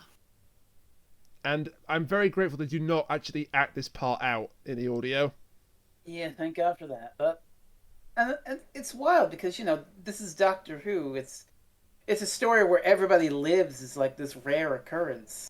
I mean, look at fucking Resurrection of the Daleks for comparison, where every scene's like, yeah, and then someone else gets killed, and then someone else gets killed, bang, bang. Whereas this is like what, one of the few deaths in the story. I mean, there are a lot of meaningless deaths because, Red Jasper does kill, the first mate and several people of his pirate crew, and we never really get a straight number there. But this is they really this is a traumatic, horrific, fucking brutal murder sort of thing. And it's really dwelled upon, and it clearly has affected Evelyn, where And, she's... correct me if I'm wrong, but isn't he, 14, 16, something like that? Yeah. He's, super young. So, compare and contrast something like Resurrection of the Daleks, or indeed any, most televised Colin Baker stories where people are like getting killed in all these horrific ways, and it's like the spectacle of adventure. Ooh, we're getting washed up. Ooh, it's thrilling and exciting and scary. But Doctor Who will save the day, and then we just got Jem getting horrifically fucking murdered, and it's like the worst thing. But Yeah, also, it's not quite this scene. It's a little bit later when the Doctor meets back up again with Evelyn, but this is sort of where you first get the idea of exactly why they came to talk to Sally. oh, that scene's traumatic. But back when they're telling the story, he says, "Evelyn, that's your cue to tell the story." I can't tell it. Not when I know how poor Jim died, and it's all my fault. And they basically say Jim died because he didn't know where the treasure was, and the Doctor's like, "Evelyn, you have to tell the story and heal this wound. You have to get it out there." And and Sally says to Evelyn that it wasn't her fault, which is also helping Sally because the car accident wasn't her fault. It was just an accident. Yeah. Just like Jem getting killed by this asshole captain wasn't Evelyn's fault. So the two of them are getting healed by this, and there's lots of talk about how stories aren't happy endings, but life isn't a happy ending, but you make a better story, and that's stuff that really speaks to me. So I really like this. Yeah, it's kind of the reason why she tried to replace Jem with Sally. Although, realistically, you wouldn't replace Jem with Sally. You would replace Evelyn with Sally. Yeah. Also, thank God she didn't replace him with Sally, given what happens to Jem. Yeah, that would have been. I mean, I already said that, but yes. Yeah, but yeah, we'll come to the aftermath of that later. But for now, the Doctor and Swan, they find the island. Yeah, and Swan knows about which island has the treasure. How? Because Jem was talking about it while they were on the ship, or the raft, Maybe, but they don't actually do that. Good. But yeah, fair enough. Yeah. There is then a funny little bit where, because it's important, because it causes the compass to get broken. The Doctor has climbed a tree, and he says, "I was taught to climb trees by Tarzan, Lord of the Jungle." Doctor, that's a fib, and you know it. So, but then he's interrupted by a scream, and Swan has found the dragon from Shrek. Except he hasn't. Except he hasn't, because this is not where dragons live. Iguana? It's a harmless the iguana. Doctor reasons it's probably an iguana. Yeah, and the compass gets broken. The compass gets dropped and broken. Yeah. And so Swan gives the Doctor his spyglass. Says, "Whoa, there's that island shaped like a donkey." Oh, look at this compass. I'm so sorry. I'm so ashamed we broke it. Because wait a minute, it's a piece of paper in here. It doesn't just look like a donkey. It also could be a camel with a very weird hump. Oh yeah. You're Or a skipping penguin. over. You're skipping over a great joke where the Doctor's up this tree and he's looking for the thing, and then the captain comes up there, and he's like, I'm trying to see the island. Oh, would you like my spyglass?" "Yes, I'd like your spyglass." "You had a spyglass the entire time and didn't think to mention it?" No. No, he didn't. 'Cause Yeah. he's useless. I will say the captain is just very barely, slightly redeemed just by this interaction that he has with the Doctor. And then he immediately ruins it again. Well, yes, he immediately ruins it again, but it was fun while it lasted. But they've broken the compass, and Doctor's lamenting, "Oh, what great craftsmanship," and it's been smashed by an idiot. Wait a minute. Oh my God! Oh God! Oh God! What? We leave Evelyn with Jem about to be beaten to death, just as the Doctor breaks his compass, and it was destroyed by an idiot. Oh no. Oh no! It's a fucking mirror! Oh no! I don't know if we can hit the button for like. I'm not hitting. hitting the button for that, but I just fucking really realized Yeah. that. Oh my fucking But God. that is a mirror alert. That is a mirror. It gets We're not gonna worse hit the because button. the reason why Jem died is because you didn't have the map, and the compass has the map hidden in it. Yeah, even more parallels. The mirror alerts betrayed us. What's this piece? Were they ever on our side to begin with? I would argue that they're not. But yeah. So what's this piece of paper? Oh my God, it's a treasure map. And then back in the real world, or back in Sally's flat, because this is not a story. This really happened. This story. Embellished, yes, but it actually did happen. I just want to point out that this audio drama was just a musical and was put out on April 1st, at the very least on Spotify. Yeah. And they throw this shit at me. God damn it, Big Finish. This is such a tonal whiplash. How are you writing better stories than the actual show? Episode 3, Happy Musical Fun Time. Episode 4, a 14-year-old is beaten to death. Ugh. Fucking hell. Jesus Christ.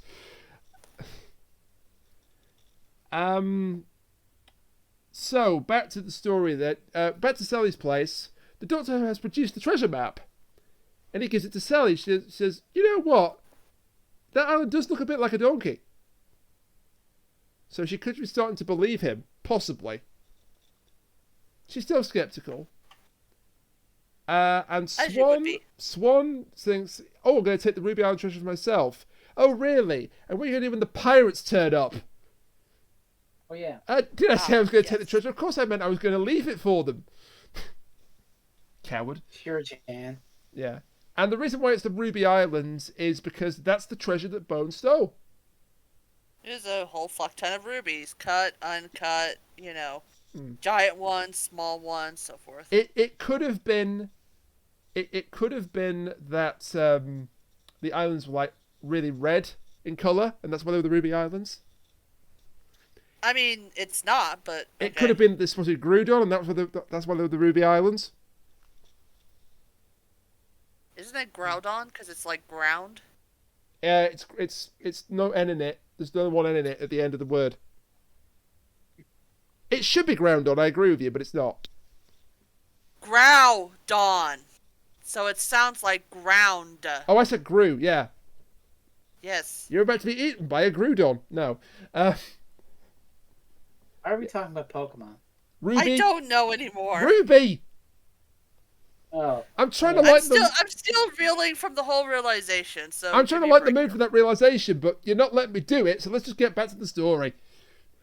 Okay. Okay. You're right, it is Groudon. God damn it, I've been mispronouncing it for 15 fucking years. I mean, it could be that they pronounced differently in the show or whatever, but No, I think it I was... always assumed it was Groudon because he was the land one. And, Okay, please tell me that Kyogre is Kyogre. I have absolutely no idea how to pronounce that one. Okay. Right, so... The Doctor has a fun little ruse here. Captain Swan is going to go back on the Adventurer's Fancy because Swan can't swim. For God's sakes. Captain who doesn't know how to swim. Yeah, but he says that, I reasoned I would be staying over the water, not in it. Yeah, but he could still have accidentally drank too much rum and fallen off the ship. Exactly. And nothing of value would have been lost. Oh, Well, no, drinking but still. rum. Oh, that's the job for the Lessers, my mates. Oh, Yeah. they'll drink the rum for me. So they come for this plan, the Doctor and Swan. Because Jasper's You know what? left Actually, his ship. I think drinking rum is the one thing he'll actually do. Yeah. Probably. Jasper has left his ship with some of his crew. Importantly, this does not include Mr. Merryweather. This does not include any of the old crew of the Sea Eagle. These are pirates that were already with him.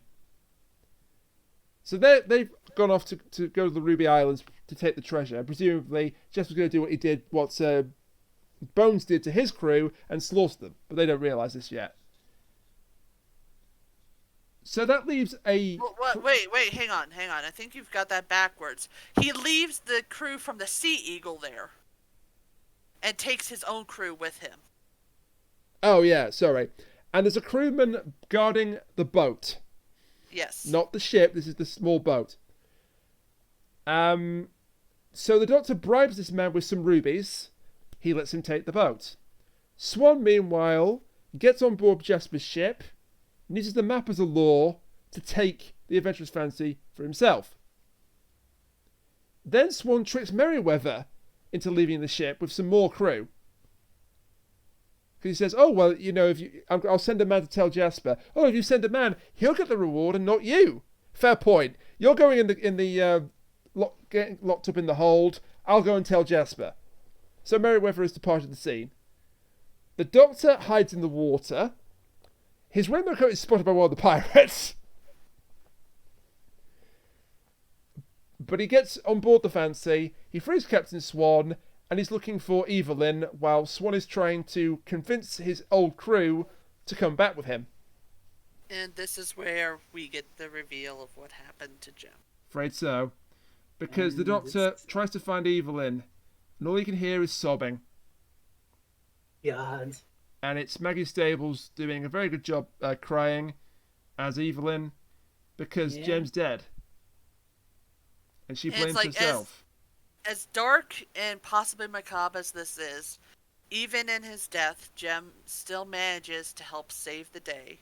Because the Doctor and Evelyn go up on top of the deck with him, show the former members of the Sea Eagle exactly what kind of person Jasper is, and get them all on their side. Yeah. What will Jasper do to us if we betray him? This is what he'll do to you. She dumps the body on the deck. Ugh. And one of the sailors even remarks that he has a boy just Jem's age. Yeah. So, as terrible as that is, it does lead to something better. So they've convinced the crew to rejoin with Captain Swan. Not the best way to do it, but that means he'll take the Fancy, he'll take the crew, and the pirates are all going to be marooned on the island with Jasper and Merryweather. Oh, there's a great joke. Yes. When Jasper's on the island, and he's like, let's find the treasure. What's this?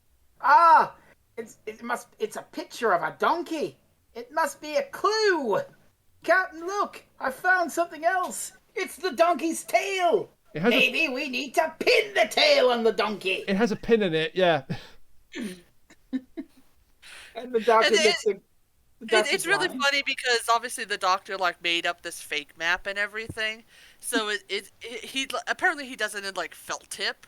So he's Jasper's this super colorful map and this super colorful donkey, they must be connected. Yeah.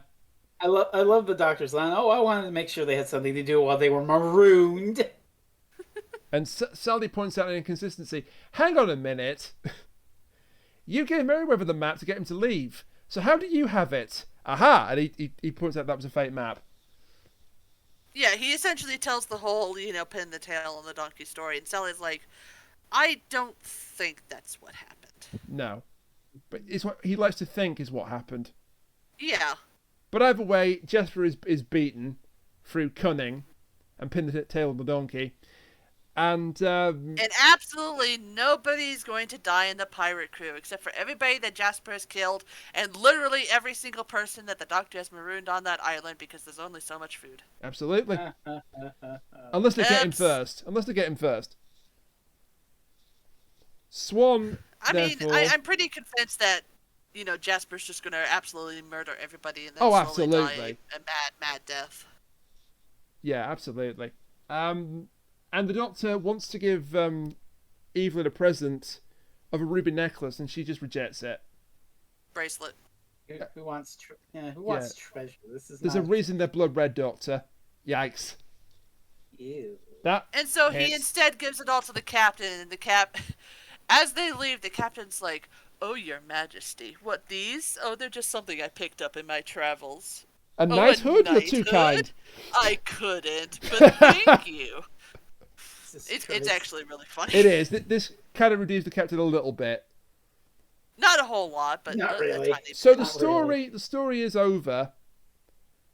So what was the point of it all? Well, Jasper was evil, but more importantly, how you grieve properly. That's the whole point. That's the moral of this story. It's at this point, Evelyn it's too much for her and she has to go. So it's left to the Doctor to explain to Sally that essentially what happens is she leaves a letter for Evelyn at her doorstep. So the Doctor takes Evelyn home at her request, only to find even more people are dead. And so she essentially begs the Doctor, please, if we can we at least save this one person? And so they go back one night in order to go to Sally and try to stop her from... Essentially, I hate to say it, trigger warning, committing suicide. It's a Unaliving. suicide note, yeah. Yeah, and hopefully, Rainiac, at the top of this, you're going to put in a little warning that says, suicide. Oh, trigger absolutely. warnings. Yes, I'll do that. I'll probably even include that in the description so people don't get caught by it. Yeah, put it in the description, put it in the title if you can, put a thing at the beginning, and maybe record something that says suicide warnings and stuff. Yeah, okay. Content warning, kids. Yeah. But yeah, the doctor's very heartfelt here. He says, Evelyn learned sometimes you can't save everyone, but then they got Sally. Then they got Sally's letter, and so we told you a story. She was a Scheherazade sword, telling the story to keep the person alive. And Instead of herself, it was Sally. it took the entire night to tell the story. Yeah. But Yeah, they 'cause succeed. if they had left her alone for any time during that entire night, it's more than likely she would have gone ahead and carried it out. Yeah. But by having Evelyn and essentially the doctor be there, it showed Sally that there's someone who still cares for her, who's there, and would be horribly, horribly sad if she, left. like that. Absolutely. And the doctor showed that compassion too by showing up and helping, which suck it, twin dilemma. Mr. Doctor doesn't know what compassion is. It's almost like if the Sixth Doctor had actual good writing, then it wouldn't have been horrible shit. Because Colin Baker's a good actor. Like a Big Finish have proven with this and countless other audios. But the point Not is... that I'm saying anything. No, not that you're saying anything at all. Hint, hint. Yeah, and they reiterate that line, how if you have just one person who cares, you can go on living, so... Yeah, and Sally actually points that out. Yeah, which is really sweet. So she agrees to go on living, and she does this in the form of one last song. The threatened cloud has passed away becomes The Dawning Day, again from the Mikado. And the Doctor says that he hopes to meet her again in the future. She hasn't appeared again, the character hasn't appeared again, but the actress has.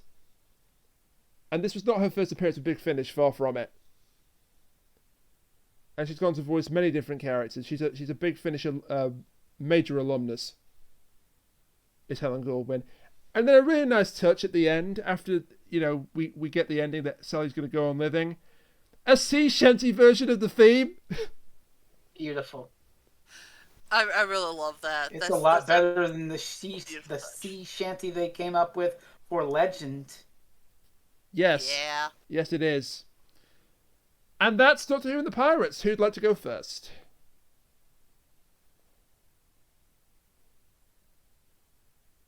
I'll go first. Why not? Okay, you picked Everybody it. speak all at once now. What? I said, don't everybody speak up all at once. There's like 5 seconds. So, go ahead, Kat. This is an excellent audio drama. Like, definitely one of the best things that Colin Baker has been in that's Doctor Who related. And I know that people out there are shouting, but what about Doctor in Distress? That was fantastic as well. I know. Calm down. But this one, it just hits you with the one. Actually, you know what? I'm not gonna say that. Considering what happens, it's just amazing because there's so many tonal beats in this. Damn it! I did it again. What are you doing? She doesn't want to say beat. Oh. I'm trying to avoid stuff like jeez. Okay.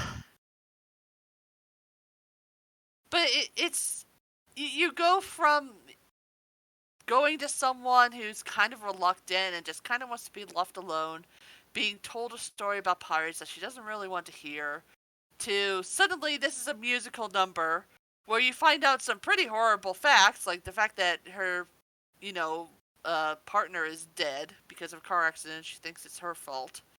To the fact that she's attempting to, commit suicide, and also that they beat a 14-year-old child to death. Holy shit, Big Finish. I love you guys. Like, the voice acting is fantastic. The story is fantastic. It's got some amazing emotional parts to it. It's got the humor, and just I love it. I love it so much. I love the songs. I love the characters. I love, how weird and wacky it is, while also just being horribly emotional and teaching you something that a lot of people just, don't seem to get. And I, I don't care what gift this was for, birthday, Christmas, whatever. Thank you for this, Frez. Just thank you for this.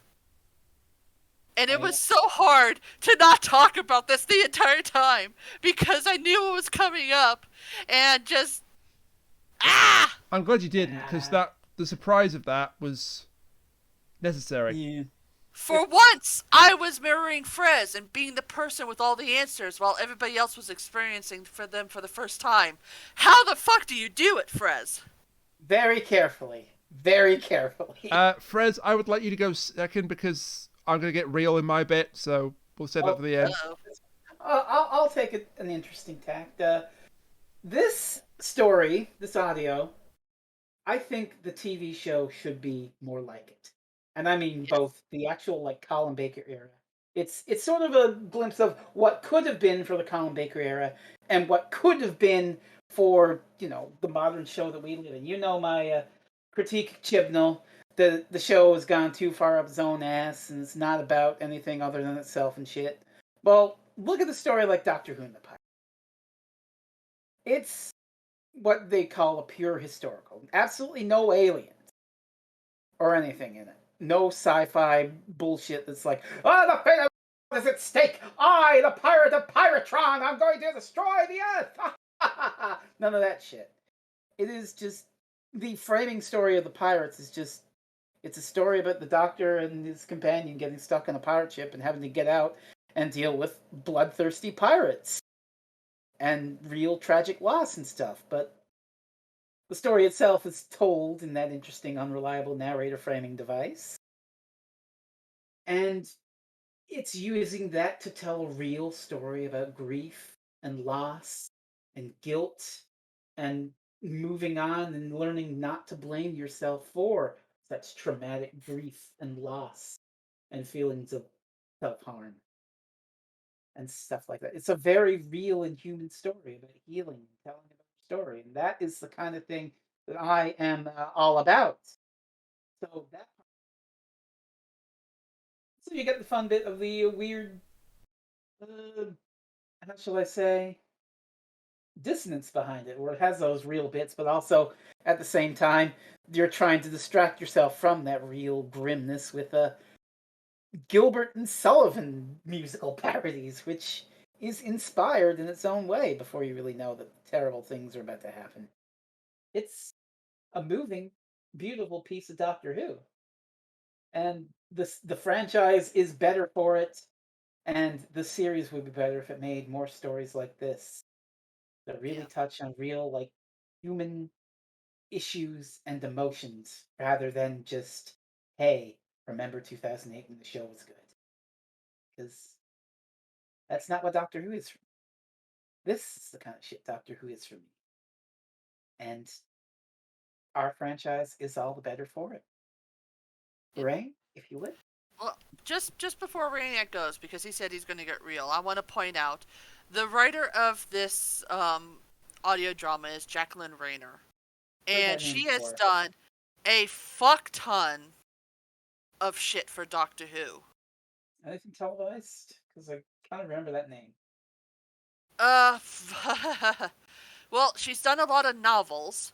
From the 8th Doctor Adventures, Earthworld, new series adventures, The Ruby's Curse with Alex Kingston, Suntaran Games, Magic of the Angels, Water Thief, one just to point out for Mike's sake, The Wonderful Doctor of Oz. Okay, that's how I know the name. She's done short stories. She did something for Doctor Who magazine. 12 Doctors of Christmas, Legends of River Song stuff. The Missy Chronicles, she did Girl Power.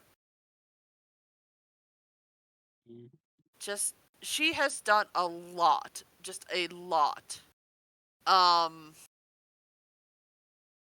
And that includes like even more audio stuff and just all the kudos to her. All the kudos to her because she has done a fantastic job and she quite clearly understands Doctor Who in a way that many people don't. And I do hope that eventually she does get to, you know, be in the actual show as an actual writer because, like you said, this would be fantastic. Great. But Rainiac, go ahead. We're ready for you to get real. Okay, I apologize for this in advance, but this audio hit me like a truck. Because I went into expecting fun pirate romp with musical numbers, and we got some of that, and that was juxtaposed with a 14-year-old being murdered by a pirate captain. And, you know, real life lessons, and it's that life lesson that hit me particularly hard because of a personal experience. And content warning, suicide. Oh boy. I promise you this has a happy ending, but so in my first year of university, I made quite a few friends because it was my first time away from Blackpool, and thankfully I made quite a few friends in my first couple of weeks, and one of them was, I'm not going to name who this is for obvious reasons, but I made a very good friend, and we had similar tastes in what we liked, and we really got on. And so the year ended, we all went away for the holidays. I came back to the university, he did not. And none of us knew why he'd not come back. And then I later found out that he had attempted to kill himself. And he had left the university. And so that whole thing about, you know, if just one person cares, you know, it's sad. And I kept thinking, oh my God, if I had spoken to him more, if I'd shown I was more of a friend, would he have done it? Now, he did survive. I'll point that right now. He did survive. That's why I can talk about this. Yeah. But that's why this hit me so hard. Oh yeah. Because I recognised the story of Sally through this. And I wish I had been more like Evelyn in that situation. It's like, if I could also just keep on the whole realness aspect. We've talked a lot before about how mental health affects us in different ways, be it personal, for example, I and Rainiac both have depression, or if it's anything like anxiety or any other thing that could affect us in some way. And I just wanted to point out the horrible stigma that mental health tends to have. Oh God, yeah. And I hope one day we're able to move past this. And, you know, this is a fun little romp that has a very real message in it, and it has some very real aspects to it. And I think it's also a really good way to point out how sometimes you don't need to go to someone and try to comfort them. They did not go there with the intention of saying, no, Sally, don't do it. They went there to show her that she's not alone. That she doesn't have to go through this by herself, because there are people who care for her and want to make sure that she's happy and healthy and everything. Yeah. And sometimes that's all you need to do when it comes to someone who has these mental issues. You don't need to go to them and say, you know, bullshit like, oh, just be happy, or how can you be sad all the time because it's not as bad as, you know, this thing. And there's really no comparison there. Everybody experiences things in their own special way, be it, you know, negative or positive. And the moment that you start making everything about you, or what you feel, or what you think, that's where all this mental health stigma, I think, stems from. Because people automatically start thinking, well, I'm able to get out of being sad, why can't they? And they don't always realize that some of this is just chemicals. These are chemicals in our brain. Brain wired different, yeah. Yeah, absolutely. Yeah, it's like, I could take medicine and I can make my brain somewhat better, but I will never be healed from depression. It will follow me constantly because that's just the kind of depression that I have. And I'm not asking people to pity me or anything like that. I'm asking them to understand.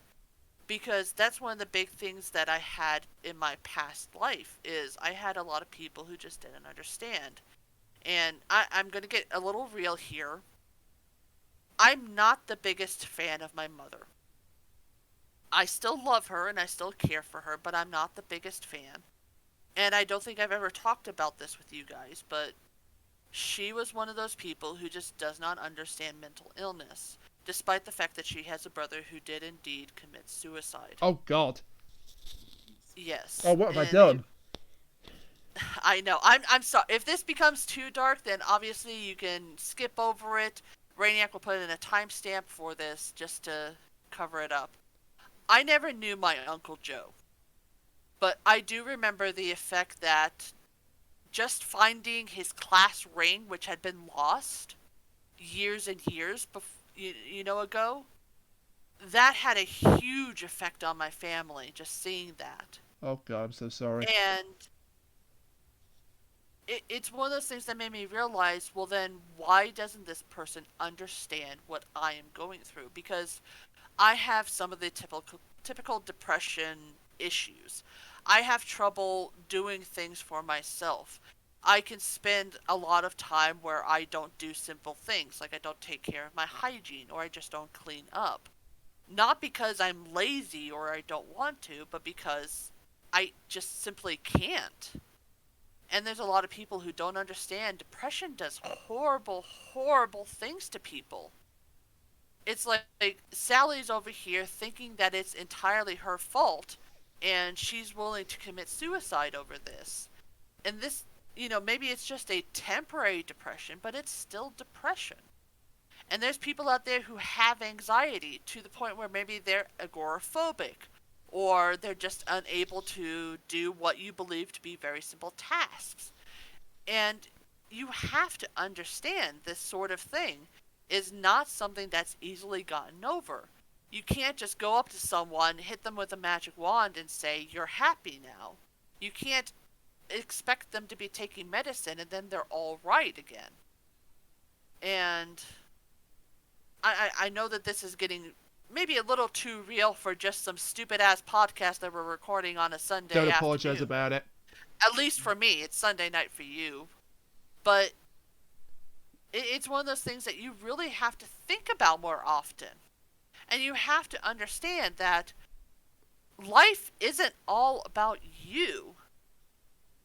But what you do can affect how others think about life and what they do. And it's like, I'm not telling you to go out there and if you have a depressed friend, spend time with them 24/7. All I'm saying is, if you notice someone having a hard time, be there for them. You don't have to be like the crying shoulder 24/7, because there's a lot of people out there who will do that to you. But if there's someone who's depressed, be there for them. If they have anxiety, understand that they have anxiety and try to plan around that. If someone has, other mental issues like OCD, or if they have body dysmorphia, which, is a big thing now, especially with the trans community, just be there for them. Your opinions on this do not matter because it's all about what that person is going through. And if you can't put your opinions aside for 5 minutes to just let this person be who they are, then I consider you to be an asshole. And now that I've finally gone on my rant, I'm so sorry. I'm going to stop now. No, I'm sorry that I set that off in you. No, I think it's important good. you did. And here's the thing: he didn't go through with it. He only attempted. He didn't what they call complete. If he had completed, and realistically, I don't think there's anything I could have done more than I did Yeah. before it happened. But I would still have said, "Oh God, is this my fault? Could I have stopped this?" I think that's survivor's guilt, essentially. Yeah. a Thankfully, way. it didn't come to that. Yeah. So, yeah, that was Doctor Who and the Pirates. Now, it was supposed to be Kachiri's choice.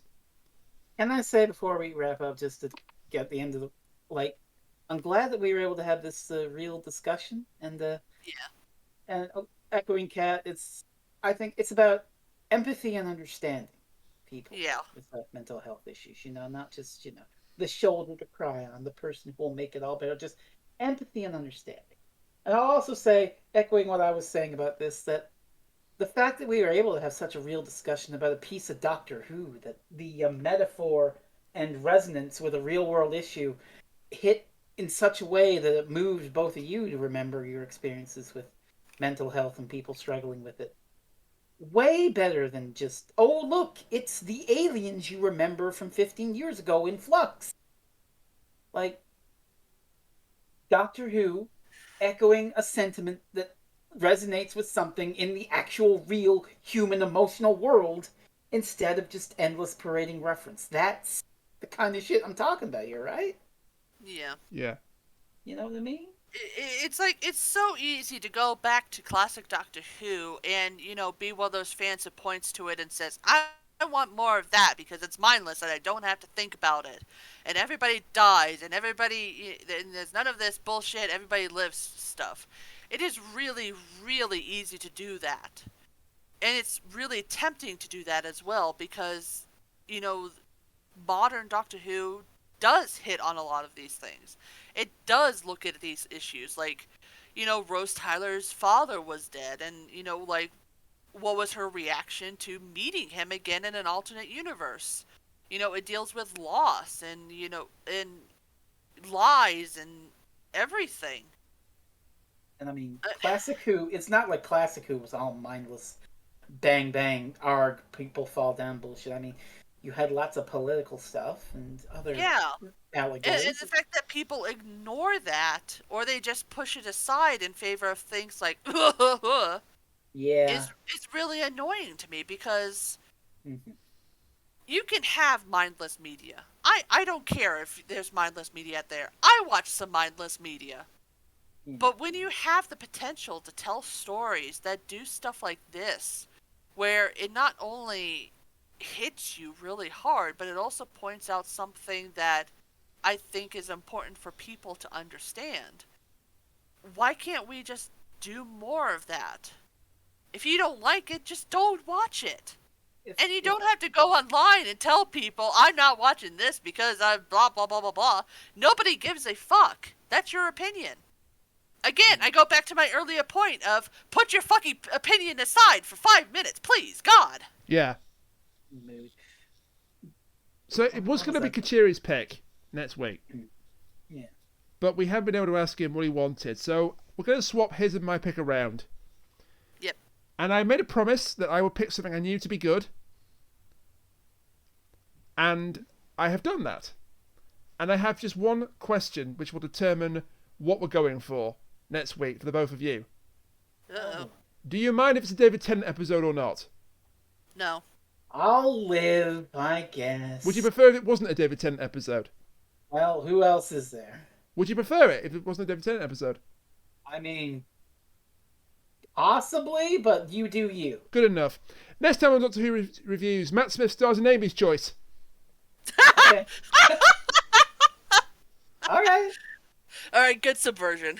I had two choices, and one was a David Tennant episode, but since he said he didn't really sound happy for it, I said I'd do a good episode that we could all enjoy. Amy's Choice is the one. Mouth it. Been wanting to do this one for a while, because it doesn't get enough praise, I think. And I think that's because it's in I Series could 5. complain, and I have in the past, but, Amy's Choice. Oh, you don't like this one? I honestly don't remember this one, so I'm going to have to Oh, thank God for definitely that. watch it again. Well, Don't remember is better than don't like. To be fair, remember. I have a very, very bad memory. Again, depression stuff. Memory of the goldfish. That's so- what I got. I remember the iconic line, "If we're gonna die, let's die looking like a Peruvian folk band." Yes! That's not why I I picked remember it. that, but I can't wait for this I now. think you'll know why I've picked it, Frez, but that's not why I've picked it, but that is a great line. I mean, I think I know why you picked it, and it's the guest character. That's my guess. You could be on the money there. Who's the guest character? 'Cause now I Oh, don't I'm know. not going to possibly reveal that. Possibly tell that. No. I couldn't possibly Uh, reveal that, no. Join Well, us for Amy's Choice with Mr. Bean. No. Oh, Join God. us for Amy's Choice with, I don't know, Darkwing Duck. No, that's the Rescue Rangers movie. I know. I want my Darkwing Duck back. Damn it. He's on Disney Plus, isn't he? Let's get dangerous. Brainiac, where can you find us, lovely people? I thought you'd never say that. You can find us, other people, on Twitter at Reviews Doctor. Individually, we are at Rainiac the Maniac, at Freezing Inferno, at Concave Usurper, and at The Kachiri. We all stream on twitch.tv, Freezing Inferno, /Freezing Inferno, /Concave Usurper, /The Kachiri, and I haven't got my handle sorted out yet, but I will be streaming sometime in the next couple of weeks with Fall Guys going free to play. Oh ho. And hoping to rope you guys in for the ride. Maybe. Oh ho. Yeah, I did a video on Twitter, and it turned out that was not just a funny thing with like Pepsi Man in a wrestling game. That was a test of my video settings, Hey. Oh ho. and it came out looking superb. So we'll do that. Sounds like a plan. Before I forget, you can I buy. am going to eat you into a hole, just so you know. We're supposed to be on a team, Cat. I'm going to eat you into a hole. Okay. You can As soon buy as I remember what buy the grab Terror button Through the is. Trees by Sean Dillon in the link provided in the description below. Buy Back to the Devour Volumes 1 and 2 by Krista McTeer in the description below. And join us next time for Amy's Choice. Until then, bye for now. We're sorry for the super heavy episode.